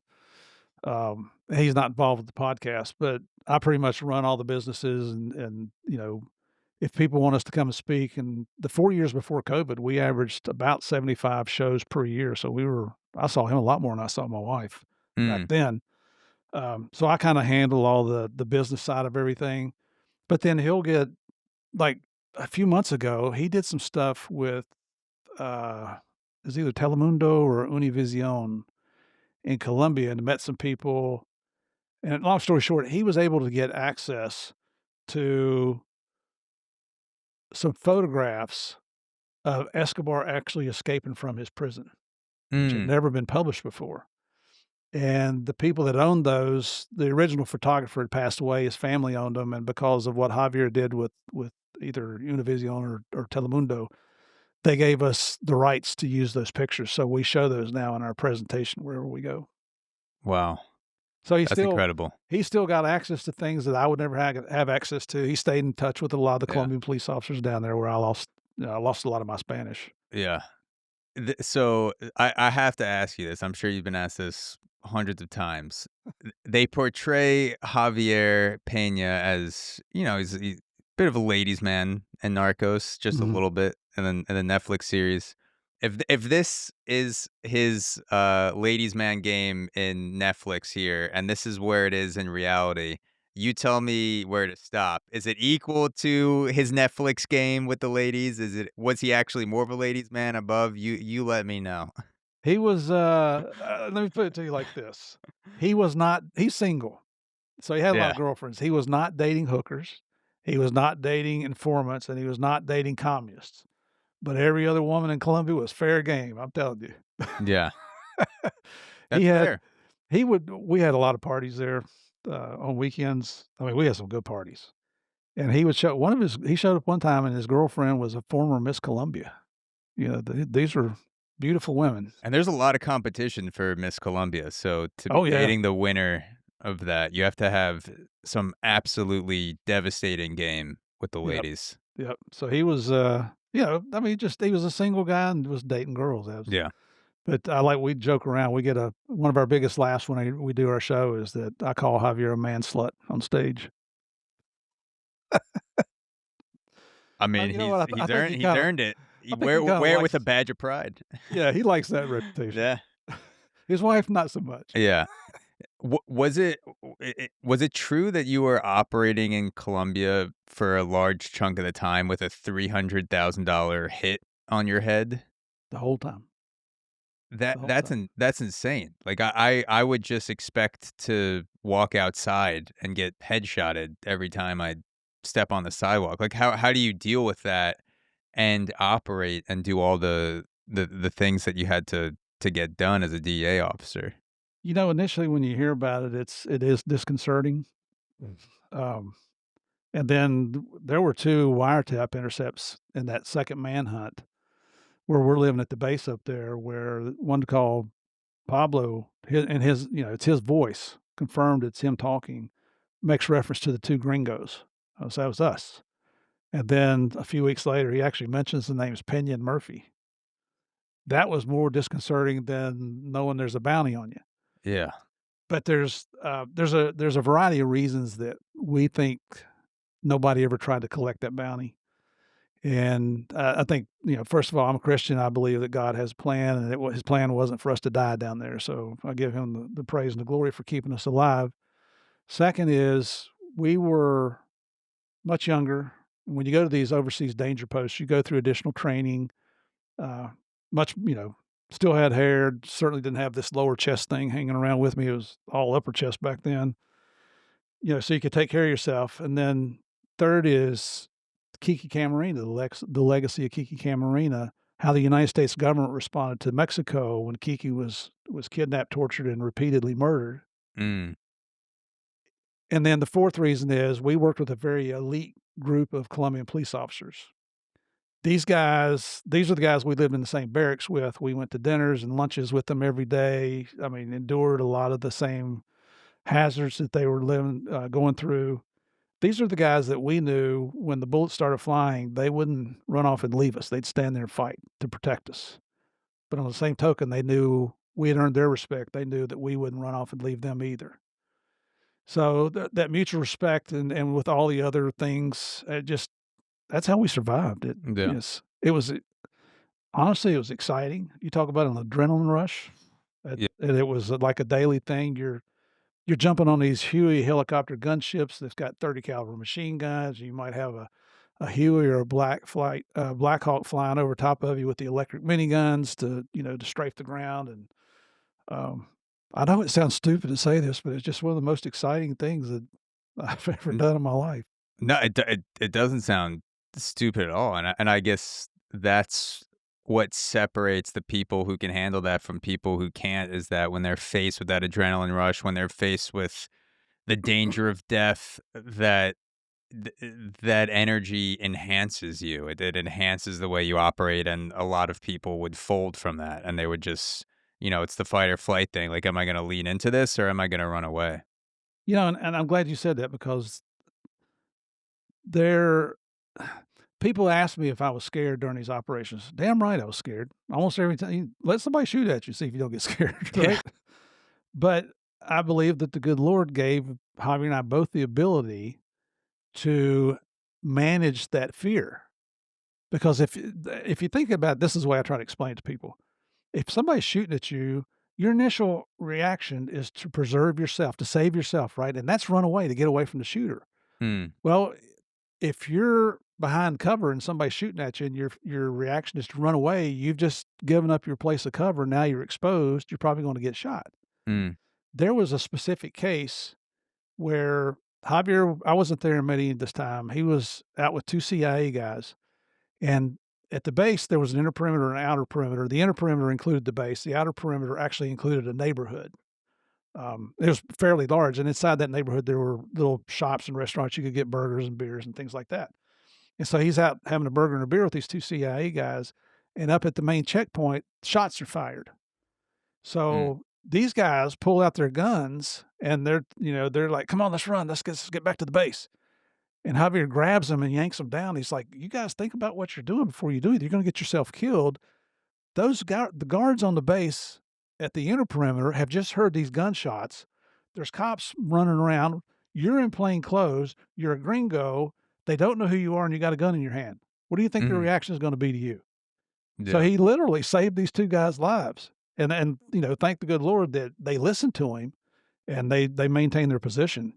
And these were But CIA guys. yeah, yeah, I'm not gonna tell you more about it, but There yeah. was, but I can't remember if it was during because I watched you make a presentation on the book and then also going through the book itself. You talked about a lot of unhealthy competition between the DEA and the CIA, True. and I'm curious what the source of that friction was. This is how simple it was. And I joke about the CIA, like, when we're doing our show, I tell the guy, "Hey, CIA stands for Clowns in Action." I have a lot of respect for the CIA. I think they do a fantastic job. I think they've had their ups and downs, depending on what political administration's coming in, going. But if you think about it, they can't tell us what they do because if they did, it wouldn't be secret anymore. They're trying to protect our country.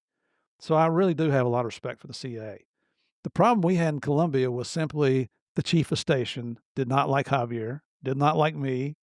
He used to say that we're encroaching on his area of responsibility, is the insurgents. It's just FARC, M19, Mm. ELN, AUC, all the different insurgent groups down there. And this probably didn't endear his opinion of us at all because we told him, look, when you've got FARC guerrillas providing security on one of Pablo's cocaine labs, in law enforcement, we call that a clue, Mm. and being a smartass. And that's what it all boiled down to. They wouldn't share information with us. It took the ambassador to step in and make them share information. We had to get special clearances. And then when we would go to look at their information, the reports that I read were typically the report that I'd written the previous day on a cable because they Mm. got access to all of our information. And they didn't identify the source of information, but they did refer to me as a credible and reliable source of information, so they didn't call me a jackass, you know? It was pathetic. I was gonna ask you who had better intel, the DEA or the CIA, but you answered it, so if you had to jump on them. Yeah. It's oh, they had, they established a wiretap room in Medellin. This is kind of a funny story, and they did it with Colonel Martinez was the boss of the search block, and just a true hero. I mean, a guy I have the he's dead now, but I had the utmost respect for that man. And, they said, "We'll share whatever information we get." So they established their wire room right next to our wire room. And when I say ours, it was the Colombian National Police. We're just supporting them. So they'd been on operation for a few weeks, and he called the CIA guy over, and he says, "Hey, how come I'm not getting any intercepts out of your room? I'm not getting any information at all." He said, "Well, so far, none of it pertains to anything you need to know about." "Really? Let's see. You're a gringo, I'm Colombian, and we're in Colombia. I think if you're intercepting it, it pertains to me." Yeah. They wouldn't share, so, long story short, he told him, he said, "You know what? Pack your shit up, get out." Mhm. The day that Pablo is killed, December 2nd, 1993. Now, the Narcos series shows I was on the roof with the cops. That's not true, I wasn't. I was back to base. I actually was in Colonel Martinez's office with him as the operation's going down. But that day, the CIA guy was packing all his equipment up, and he came over, and I'm in this room with, we had the US Army's Delta Force guys, and we had US Navy SEAL Team 6 guys with us for 18 months.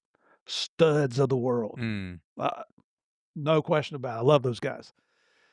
And he came over and he's like, "Can you guys help me?" We're like, "Screw you, pal. You're on your own." So he finally leaves the base. He comes back in this old rental pickup truck. He's carrying boxes out, and that's when the operation is going down.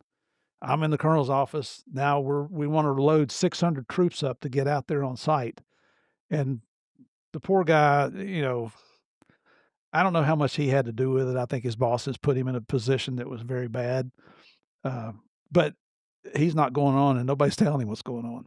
Mm. So, that's just funny story that yeah, He was kind of in the dark. yeah, he Yeah. was. S They I gotta tell one more funny story. yeah, You go might for it. cut these out too. No, no, no, please go for it. There were days when we would go out on patrols with the Colombian National Police, and we might bring 6 Hueys in, and a Huey can carry 8 combat-ready troops, and we're gonna go out on patrols in the mountains. And so the CIA came to me, and they said, "Hey, we got this new radio, and we need it field tested. Would you mind taking it on your patrol out there?" This damn radio weighed 30 pounds. So I've got it strapped on my back. We were patrolling all day long, and, you stop every so often and, catch your breath and maybe pick a piece of fruit off a tree or drink of water, and I'd set the radio up. To this day, nobody has ever answered me on that radio. I think that radio was probably full of rocks. And they're just like, "Give it to Murphy, he'll take it." Yeah, Just to someone screw got in with a you. good prank, Yeah. for sure. So to go back to once Escobar escapes from the prison that he built for himself, there was a manhunt for 18 months. Mhm. What was I'm curious what your day in, day out was like during those 18 months. Was it constantly changing every day based on intel? Did you have kind of like a consistent routine? What was it like during that time for you? There was no routine. It was whatever happening that determined what you were gonna do that day. It's, honestly, there were times when you might go a couple days without sleep. Typical day is gonna be whether you're in Medellin or even back if sometimes we had to come back and work in the embassy there. Your typical work hour day is gonna be 16 hours, maybe 20 hours. You're living on adrenaline, you're living on coffee, you're living on sugar. They have a nurse in the embassy in Bogota, and when I was in Bogota in the embassy, I'd stop by and get my blood pressure checked, and I've never had blood pressure issues. I didn't back then either. But you're just, you're not taking care of yourself, you're not eating right, your adrenaline is spiked all the time, especially when you're Medellin going out on ops. Yeah. The events of the day dictated your actions. You got that natural cocaine in your system. Wherever they call it, The melatonin internal, or yeah, I don't know what you call it, but the internal spike. yeah, it was. But you know what? I'm certainly not complaining. Yeah. I would never wanna go through anything like that again, but I wouldn't trade that for the world. Yeah. You and Javier were known to have broke some rules Mhm. during the time. The US policy set some rules for the base that you guys were stationed at, Yeah. and you would occasionally break the rule, which was that you had to stay at the base, and you would go sneak out and join some Colombian raids. Tell me about those extracurricular raids. Well, we broke that rule pretty much every day for 18 months, and the rule was established for our safety. The ambassador and the deputy chief of mission, who's the number 2 guy in the embassy, they didn't want us to get hurt. But here we are, a guest in somebody else's country, so let's say I come up. I live in Orlando, you're up in New York City. I come up to your area and I say, "Hey, Zach, listen, heard Pablo Escobar is down there on Broadway. Go down there and check it out. I'm gonna get some coffee and grab something to eat. When you get done, come back and report to me what you find." Hmm. What you gonna tell me? You tell I'm me, fucking coming with you. yeah, you're gonna tell me, I'll see. Yeah, fuck your coffee. up yours. Yeah. So, Javi and I, literally, we had a conscious conversation about this, and we both agreed we couldn't do our job under that rule. So we agreed we're gonna do the job like we've always done it. Now, the other gringos, they had that option, but they were military and they follow orders. We kind of looked at them as strong suggestions.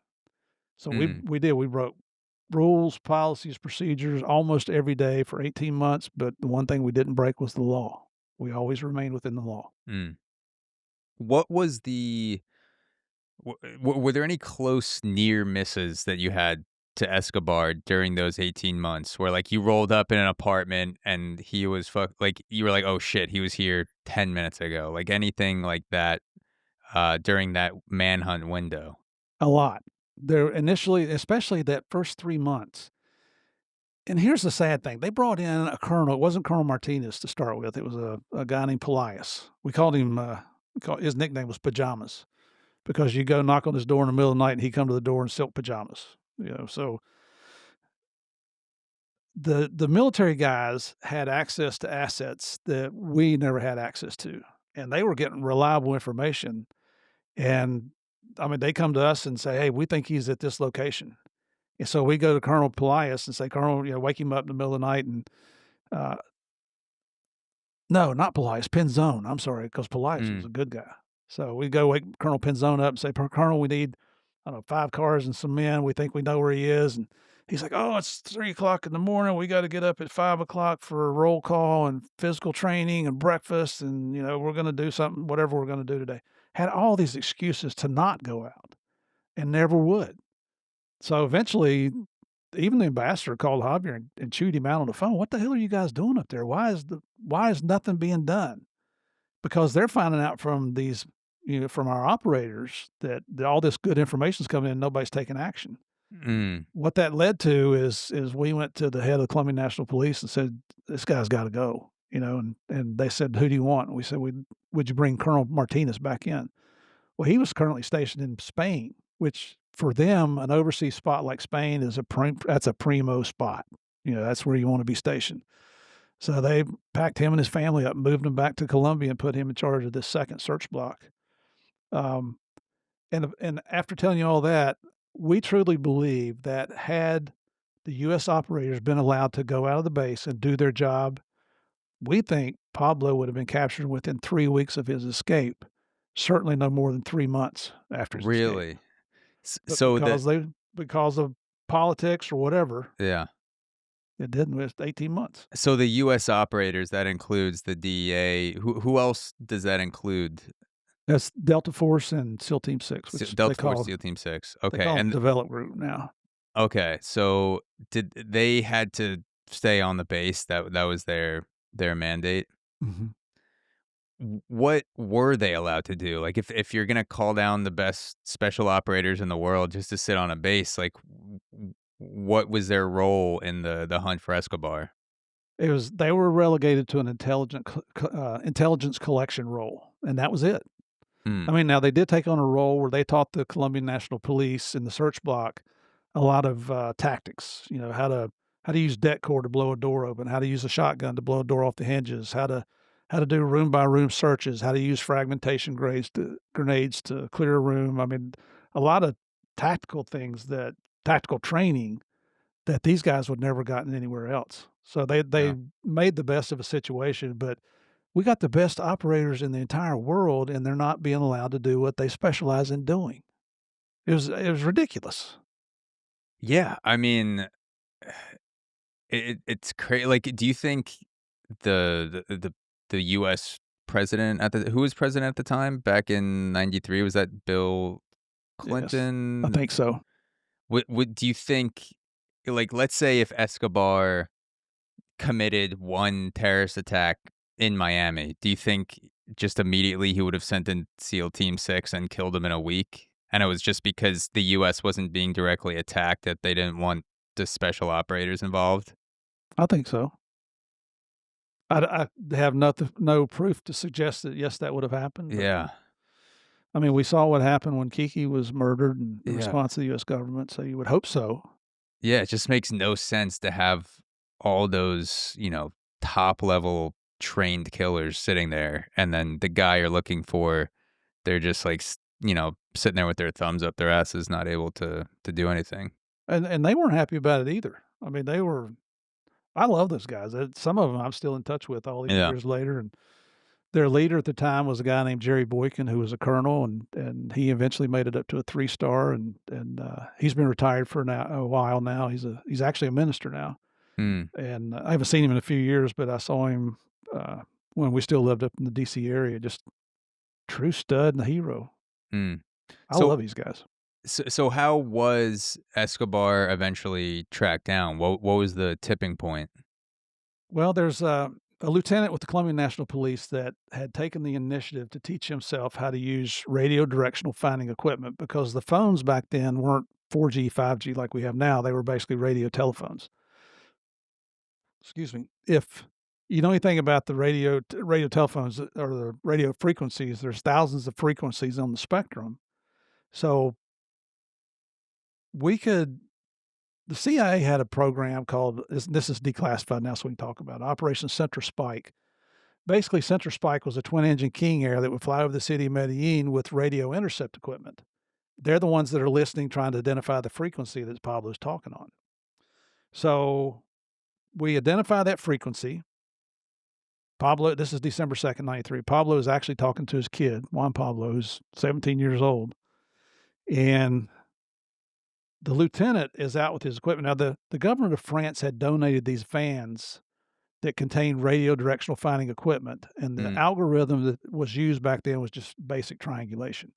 So you'd put 3 vans on Medellin's built in a bowl, so you could put 3 vans on high spots around the city, shoot their signals out, and when the 3 signals intersected, that's where Pablo's phone was located physically. But the margin of error it could be 2 or 3 city blocks large. So to refine that margin of error, you have to use these handheld antennas, and the way you use them is you ride down the street, you have to hold it out the window of the car, which is pretty obvious, yeah. right? So that's what Lieutenant Hugo Martinez was doing. He's there's a History Channel did a reenactment video, which we use in our show. He's he has to have a driver because he's got a meter in one hand, he's holding the antenna out the other window.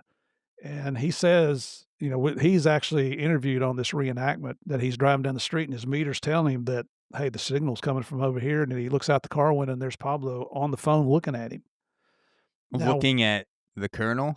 yeah, at the lieutenant. At the lieutenant, Yep. who's So, holding the antenna. He yeah. is looking Pablo Escobar in the eye. And see, now in our wire room, they're listening to this phone call. So after everything's done, we're talking to the lieutenant and he tells us all this. And so we go back and listen to the tapes to see how did Pablo react when he saw the lieutenant drive down the street and hold this antenna out. There's no disruption in his conversation at all. It's not like he's talking to his son saying, listen, boy, you do this. Oh shit, what is that? There was none of that. There was no break in his conversation. And the only explanation we've ever come up with is like when you asked me about when, I was telling you about my partner getting shot in 1989. As I'm telling you that story, I'm reliving in my mind what happened that day.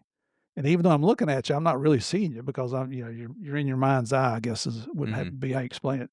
And that's the only explanation we've ever come up with as to why Pablo did not react. Yeah. And it wasn't just a few minutes later when that elite group of police officers that we'd been working with, that's when they conducted the raid.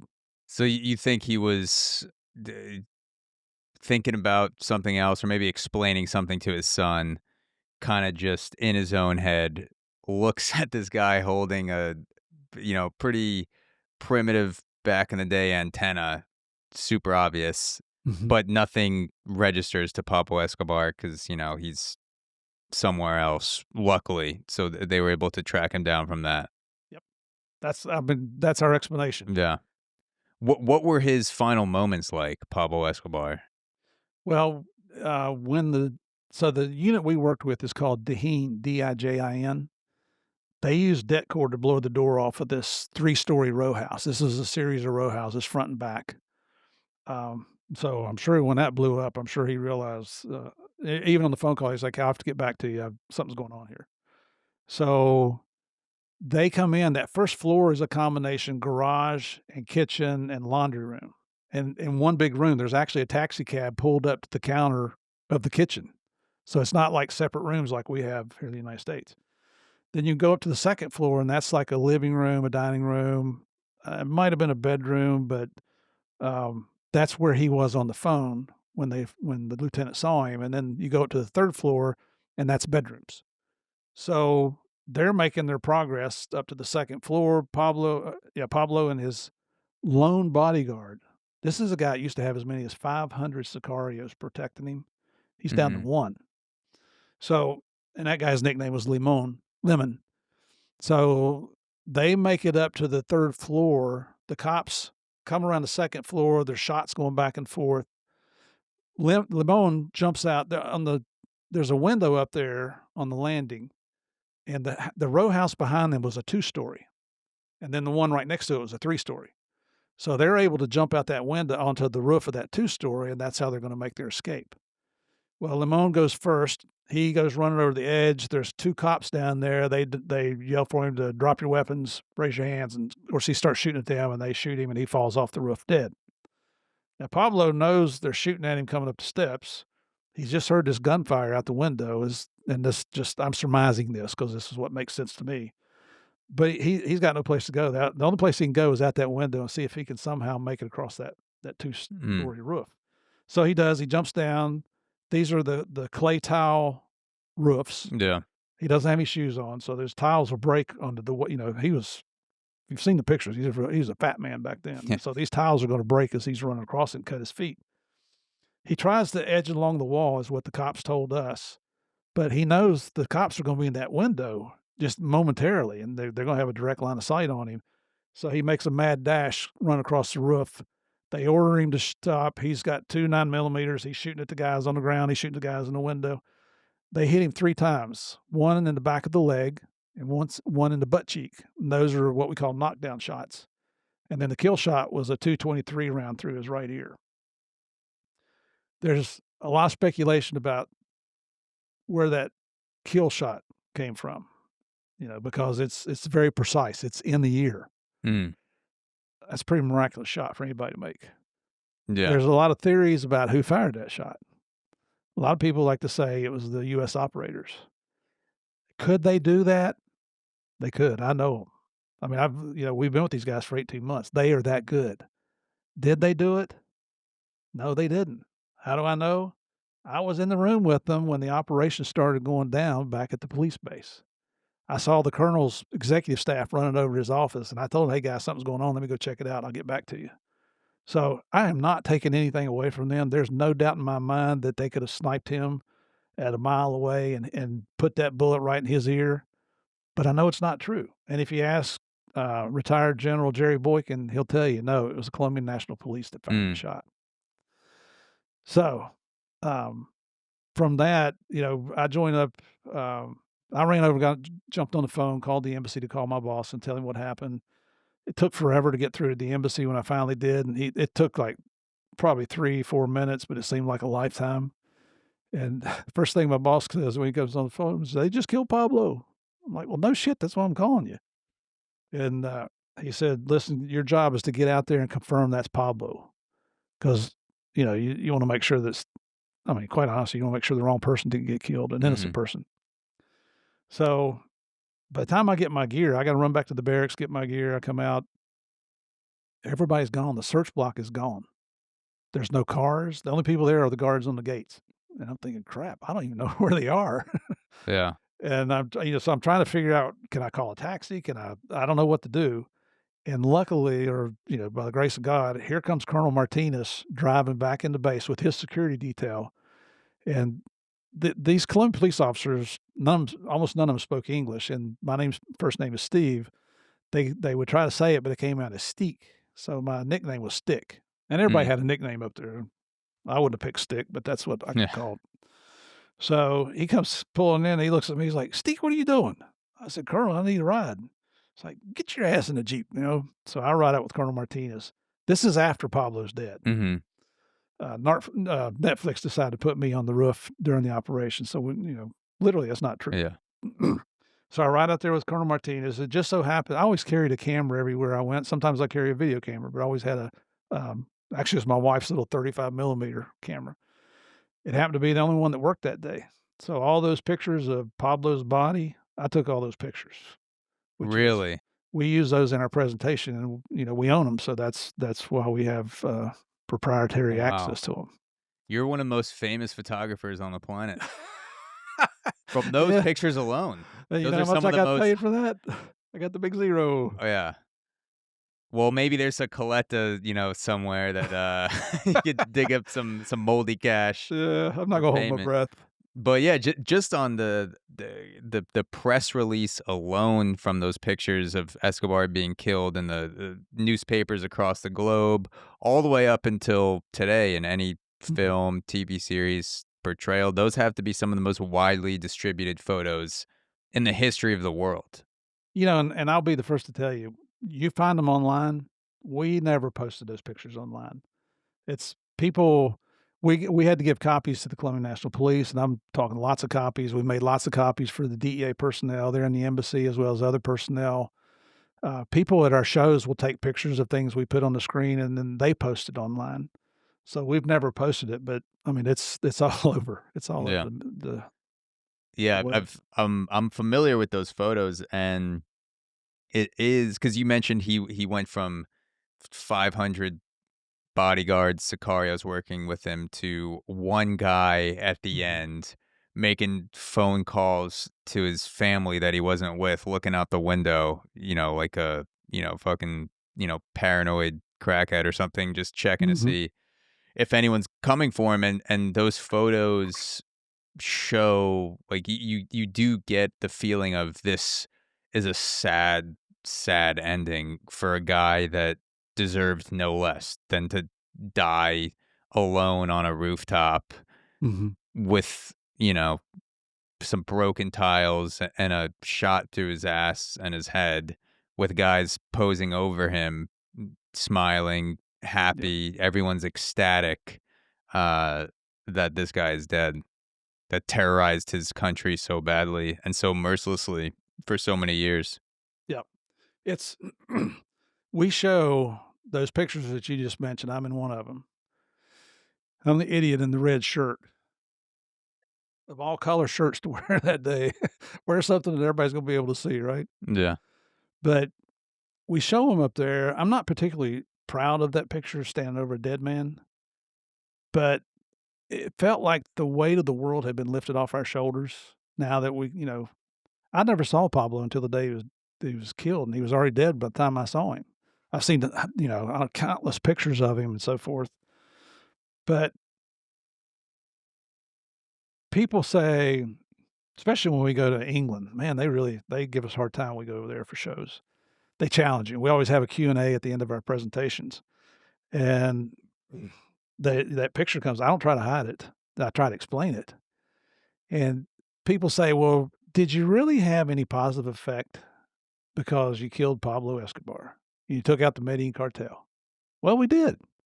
Probably lasted about 2 weeks Hmm. because the Cali cartel stepped up. We took them out. North Valley cartel steps up. We take them out. Guy named Don Berna, he starts what they refer to as La Oficina de Envigado. He's still in prison here in the United States. He's getting out soon, I think later this year.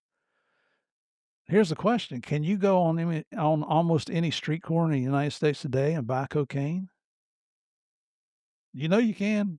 Yeah. I'm not asking if you do, Zach, but you know Well, you can. you can, and the landscape has changed because now you can order it to Yeah, your off the dark house. web. It might be it's 20% chance it's gonna be full of fentanyl, but Yeah, you can order it and have it come to you in an Amazon package. So now you don't even need to go to the corners. You just yeah, have it 2 day shipping. yeah. But when you present those facts to people, then they're like, "So really, what was achieved by this?" Well, here's what I challenge everybody to do. Do your own research, and if you choose to do what I'm getting ready to tell you about, this is what you're gonna find. In 1992 and 1993, Medellin, Colombia was the murder capital of the entire world. There were times when, we might get to go back to Bogota for the weekend. You leave on a Saturday morning, you come back on Monday morning, there's been as many as 300 murders in 2 days in that city. One of the most well, it was the most dangerous place on the face of the earth at that time.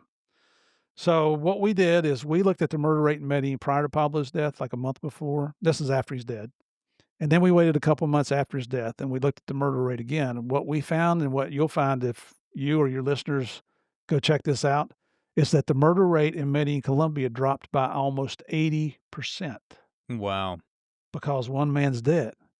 So when people say you didn't have any positive effect, how many people are alive today because Pablo Escobar was taken out? And I'm not taking credit for this. The true heroes of this entire operation are the Colombian National Police because they took their Mm, country back from this guy. yeah. How do you like? Obviously, the 80% is thousands and thousands of people that are saved as a result of Pablo Escobar going down.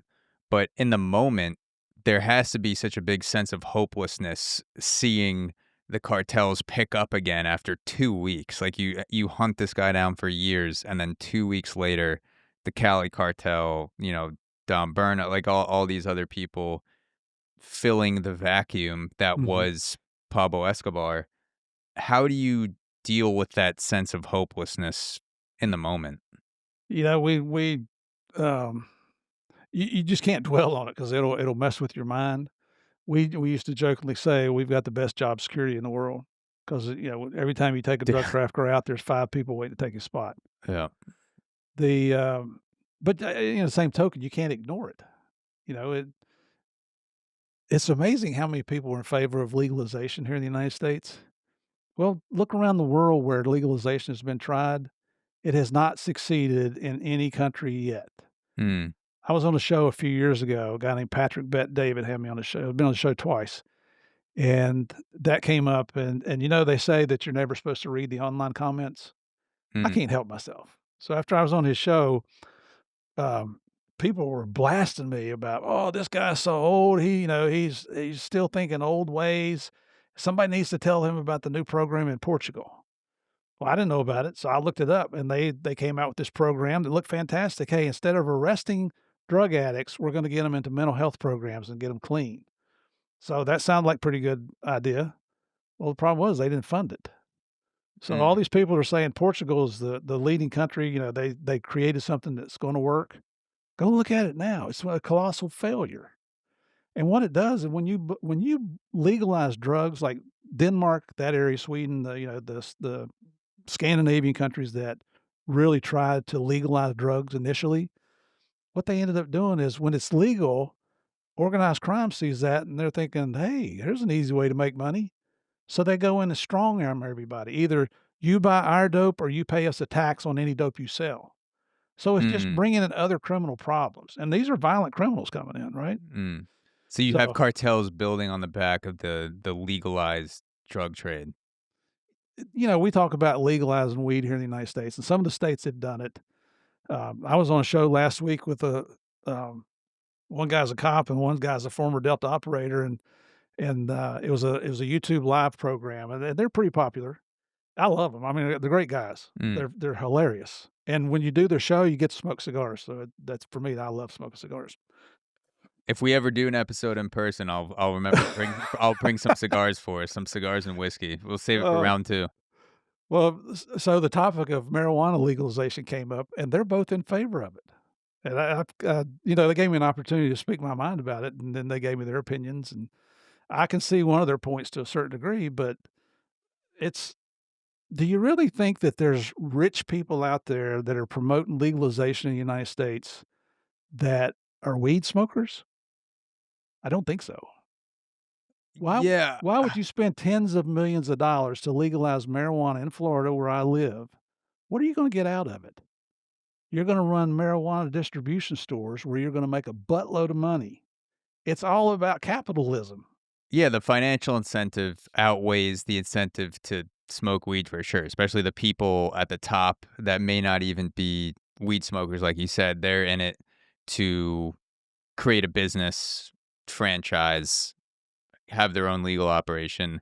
The argument, I don't have an expertise in the legalization of drugs. I'm just an armchair philosopher when it comes to this. But the argument that I've heard is that most people do some kind of drug legally, whether it's marijuana or prescription drugs, or it's some kind of maybe even harder substances. You have a safer market that's tested and regulated somehow to take out the bad stuff that's killing people like fentanyl, and then you use the tax dollars from the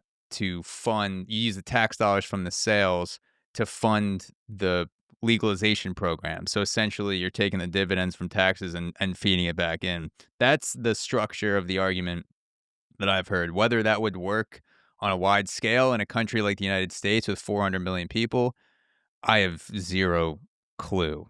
But that's just how I've heard people talk about it. If it hasn't worked anywhere else in the world, what is it that we would do differently to make it work? Yeah, I don't know. There We're I do like that yeah, argument because, one of the guys the other night made the argument that if marijuana was sold out of, legalized dispensaries, you wouldn't have to worry about fentanyl being in it. But you mentioned, having a cigar and a glass of whiskey. I don't drink alcohol anymore. So, I don't condemn people that do. I still go to the bars with the guys, and mhm, let me tell you what, with cops, when it's your turn to buy, they don't care if you drink or not. It's your turn to yeah, buy, so you're gonna buy the round. But why do we feel the need to make it easier for people to do things that are detrimental to themselves that could potentially lead to driving under the influence, which are gonna be detrimental to others? true. Why we've got alcohol already, I know whether you like it or not, why do we need something else? That's true. I guess the counter argument would be, let's say I'm an adult. This is years down the line. I have a son or daughter, doesn't matter, 21 years old. I know they can go into a liquor store, buy a bottle of whiskey, and as long as they consume it responsibly, which hopefully I've raised them okay to know what that is, I know they're not gonna die from it. They're not gonna take a shot of whiskey and overdose and die. I wouldn't be able to guarantee that to my son or daughter with how the drug landscape is today, where they go to a college party and someone has drugs out or someone's smoking a joint and they wouldn't overdose Mhm. from smoking a normal amount of weed, or, m doing harder drugs, whether it's, coke or pills or whatever. Because like, fentanyl has been found in pretty much everything that people do, and so, yeah, I guess the evidence that you could point to is if you model it off of something like the alcohol industry, where it is regulated pretty well to the point where people can drink themselves to death. And yes, DUIs are a huge problem, but they're not going to die from an overdose of contamination. Mhm.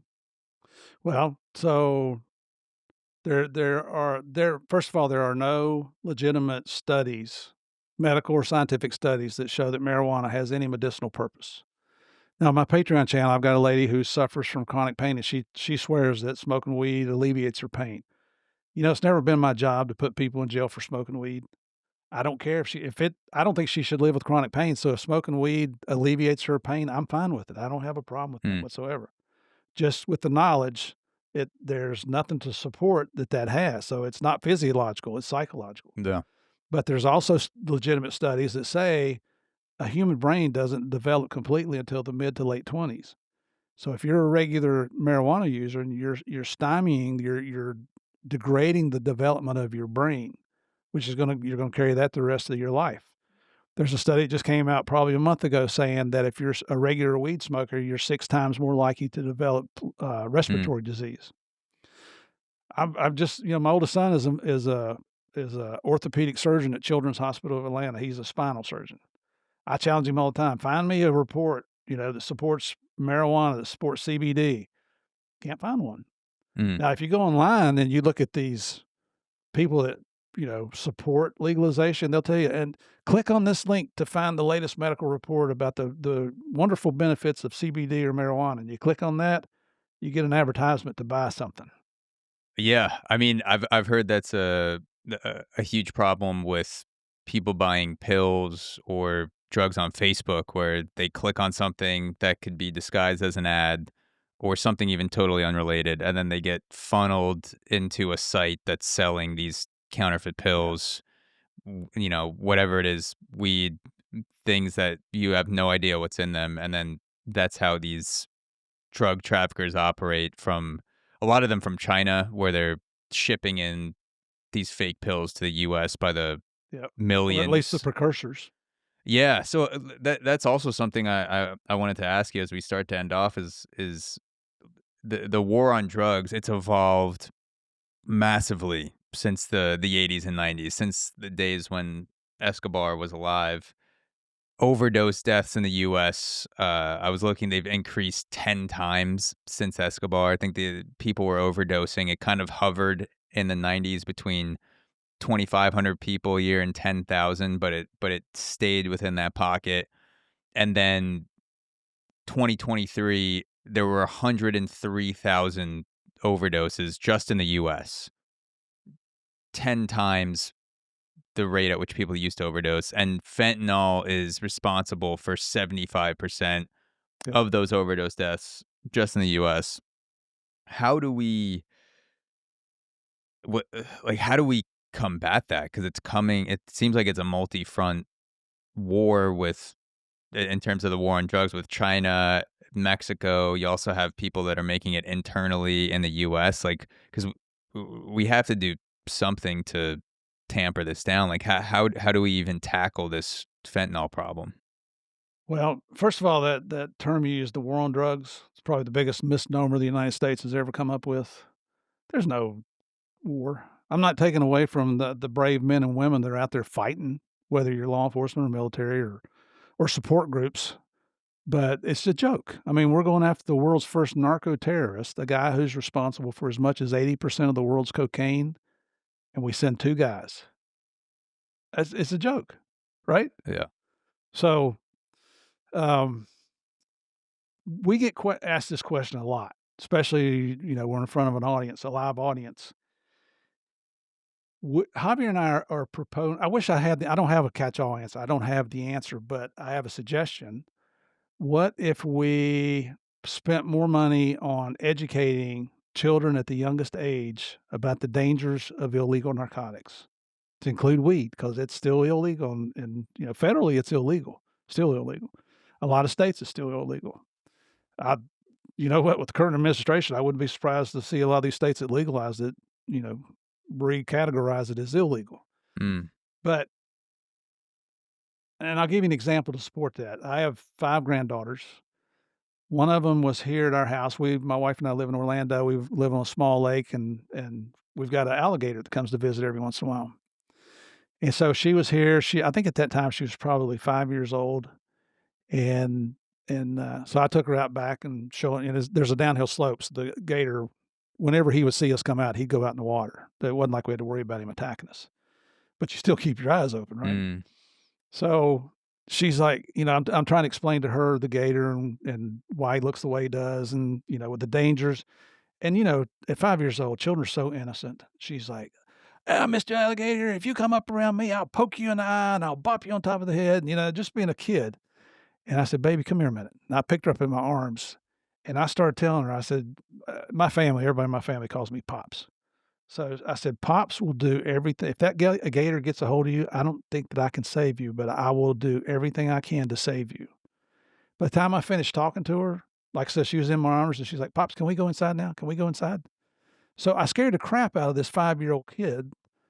I'm not proud of Yeah. it, but does she know the danger of an alligator now? She knows to stay the hell away from him, doesn't she? Mm. So what if we did that with our children at a young age? You know, we used to have the DARE program. I think the DARE program is back. There was one administration that came in that reduced the funding or did away with the funding, but it finally came back.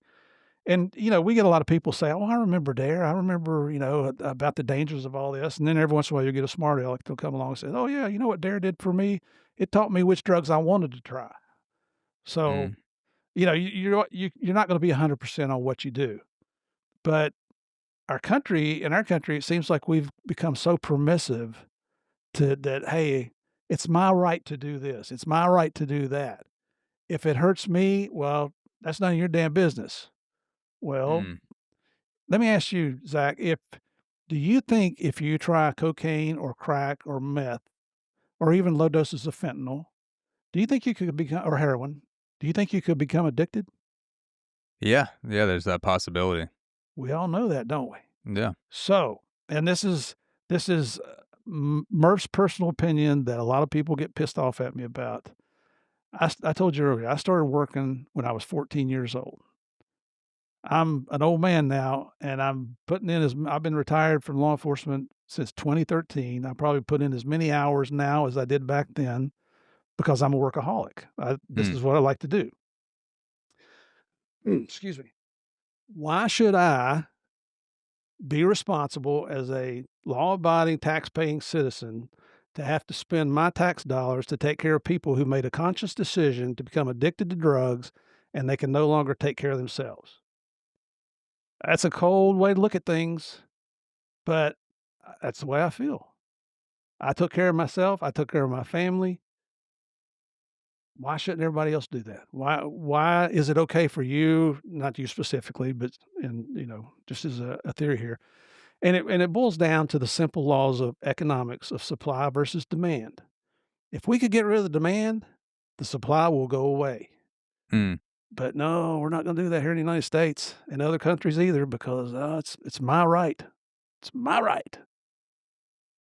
I would say that if addiction was a conscious choice, and again, I'm playing devil's advocate. I'm not a drug expert by any means, but my response would be if addiction was a conscious choice, then that argument could work.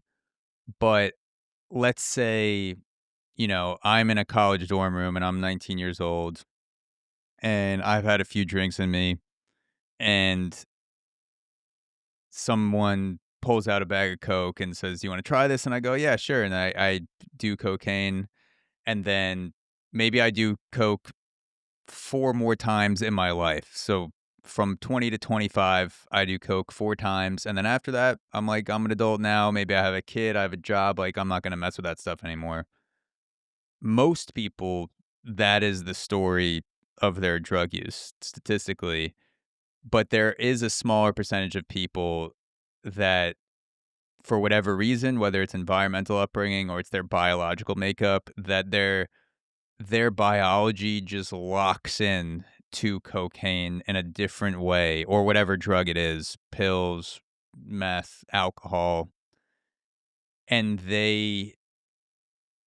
cannot they do not have the willpower or discipline, like, that doesn't even enter into the equation because their body's biology is working like a force against them to like, where they can't see past anything except doing that drug again. Mhm. And I'm grateful that I've never had that experience. I've never been in a situation where I've found myself thinking about the only thing that matters to me today is just doing whatever I have to do to get Right. my hands on that next hit. But there are people that through no fault of their own, they were just born with a different biological makeup, or they had a different upbringing where that drug does something devilish to them, or whatever word you want to use, where their life now becomes, I need to get to my next dose, and I'm willing to steal from my own family. I'm willing to steal from Mhm. strangers. I am willing to let my job go by the wayside. Like, whatever I have to do to get this drug, I'll do it until I either die or I get help. So in that uh, example that you posed with the conscious decision, I don't know, and I would have to talk to either someone like your son or a neuroscientist that studies addiction to see, like, how conscious it is, what level your brain is working on when you become addicted to something, because based on just my limited knowledge of it, it's not always, or not always, it's not a conscious effort to become addicted. It's kind of just the luck of the draw how your body and mind reacts when you encounter a substance. If 100 people do Xanax, maybe 3 get addicted and ruin their lives, and the other 97 do it a couple more times or they never do it again. Mhm. But it was a conscious choice to try it. Sure, sure. The trying is the conscious choice. So Absolutely.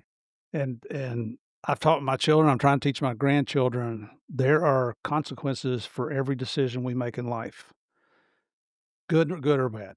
I mean, you go to a crappy restaurant, you know the consequence that's gonna be. You're gonna be in the bathroom for a while, right? And so there's I mean, every decision you make has a consequence. Yeah. So, should you maybe consider those consequences before you make that decision? Consider them 100%. I'm grateful that I had parents that told me stories about their past drug use where, they weren't doing anything crazy. They were smoking weed, but, the stories they painted did not make me wanna do drugs. It's stories about, going crazy with paranoia and, like, wanting to, my dad wanting to check himself into the hospital after smoking weed. Th for better or worse, that made me hesitant of doing drugs when I became an adult, and I still experimented, but I always had in the back of the mind of, like, this is a real choice, and it doesn't always work out well.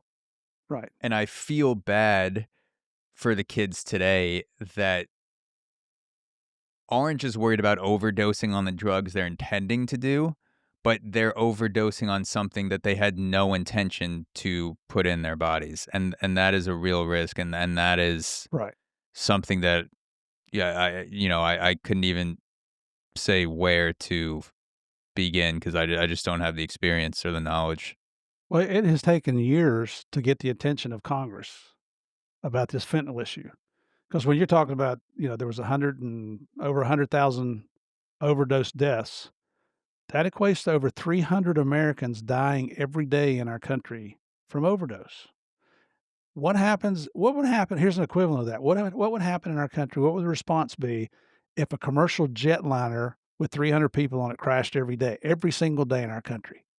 We'd be Oh, going berserk, wouldn't we? the airline would be bankrupt within a week.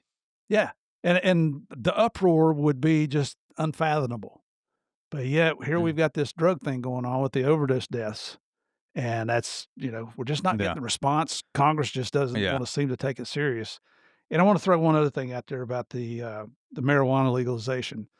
The Mexican cartels are making so much money off of marijuana, not only grown in Mexico, but grown here in the United States in extremely remote areas, especially Northern California. They're making so much money, you think they're gonna give that up? If we're putting a tax on legal marijuana, and I don't even know what that would translate into in dollars. I don't know. So let's say for an ounce of marijuana, it costs you, what, 1,000 bucks? Just, for The round numbers. yeah. But they home grow it, and they can sell it for 500. Where's people gonna go? Mm. It's not gonna get rid of I love it when people say, "Well, it would stop the violence of the Mexican cartels." Let me tell you, they're not gonna stop. There's a guy named John Norris out there who's a former wildlife officer in California that does a fantastic job presenting this. He's got a great book. He was on their marijuana eradication teams. I think he was one of the founders of it. And if you'd like to meet him, I'd be glad to make an introduction. Yeah, you said John Norris? Norres. N-O-R-E-S. Just does a fantastic job of from personal experience, where, police officers are being shot, canines are being poisoned, the Mexicans are using toxic chemicals that kill wildlife. They would go to these marijuana groves, they'd find dead bear, dead mountain lions, all kinds of critters that had gotten into these toxic chemicals, which are outlawed in our country, but they don't give us crap. Mm, So it's anybody that thinks the violence and the Mexican cartel involvement in just specifically weed, but anything else for that matter, is gonna stop because we legalize it, that's you're in yeah, for a rude awakening. yeah. A very dark problem, for It sure. is. We could go down the rabbit hole. Perhaps that'll be part 2 in person with the cigars. We could get into There you the go. modern day drug war. I do wanna attempt to end on a little bit of a positive note. Alright. Let's try to pull us out. What gives you hope about the future of the drug landscape and society in general? What do you see that makes you feel that we're gonna end up in a much better place in 2050 than we are right now in 2025?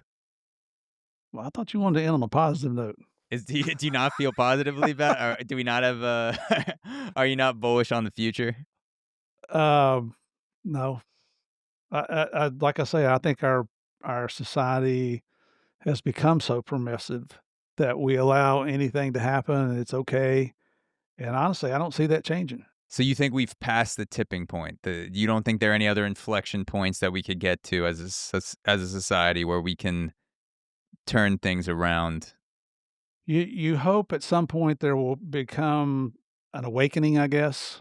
I hate this that sounds so stereotypical to even say that, but, a realization sets in with everybody that this really is bad.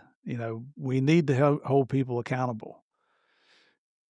I mean, the things that are going on right now, I mean, we've got a new administration in and I certainly don't think they're pro legalization or pro drugs, but we're seeing things where they might be self-serving decisions that are being made.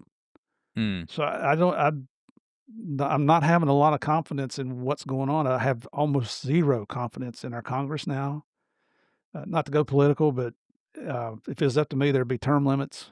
You know, mm, why should you go in there and you don't have a pot to pee in and you're in Congress for 3 years, you've got a lifetime pension, lifetime medical, and you're a multimillionaire? When I was in the government, I worked for the government for 38 years. I could not make money on the side. I couldn't have a side hustle going. mm, Now, I might have, and they might have been in my wife's names, uh, yeah, but legal, I mean, but if you're a member of Congress, you can go out and make millions and millions of dollars speaking to groups or, you know, making investments that just happen to yeah, pay off within a couple days. It's yeah. amazing what goes on. Well, there's something positive. There's positive cash flow for people in Congress, whether it's legal or not. Yeah, they're not going hungry, Yeah, are they? there you go. I don't And know, man. It's just I guess it's the $64,000 question. I don't have the answer. yeah, yeah. Well, thank you so much again for taking the time to come on the show. 2 hours and 41 minutes now. That flew by in the blink of an eye. So It that's does. always a sign of a great conversation. Steve Murphy, where can people keep up with your work? Where can they follow you? What's the best place to check out the book? Just lay it out, and I'm gonna link everything to YouTube, wherever people are listening to this, and then also in the intro of the podcast. Thank you. First of all, Zach, thank you for having me on the show. You ask questions that we never get asked. So I enjoy these kind of interviews I don't know if more. that's a good or bad thing, but I'll take it. No, it's good because most of the time everybody just wants to know about the Escobar investigation or Narcos on Netflix. So I enjoyed the opportunity to talk about other topics here. No, no, I think, I mean, if and for anyone who's read the book, and I hope people do go check it out, the Escobar chase is just part of the Mhm. greater careers of you and Javier, and so I think a lot of the things that you've done in your career are fascinating that we've talked about that happened, way before Mhm. 1991. So I wanted to get into all that stuff for sure. Well, if you're interested in the book, you can get it on eBay or you can get it on our website. That's DEA Narcos, NARCOS.com. There's a little shop icon on there that'll take you to the book.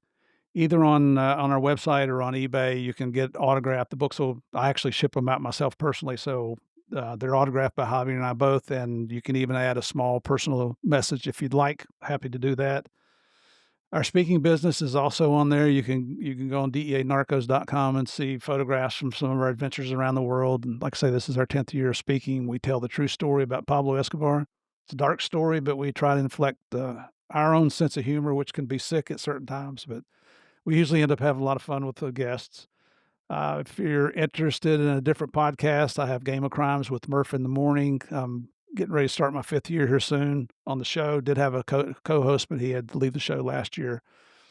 So we started posting on YouTube. You can find us on YouTube under Game of Crimes Podcast or just about anywhere that you listen to podcasts, whether it's Apple, Spotify, iHeart, whatever it might be. We're out there everywhere. What else we got going? Is that it? I think that's it. That's it. Steve Murphy, thank you so much. Zach, thank you, brother. I really appreciate you having me on the show.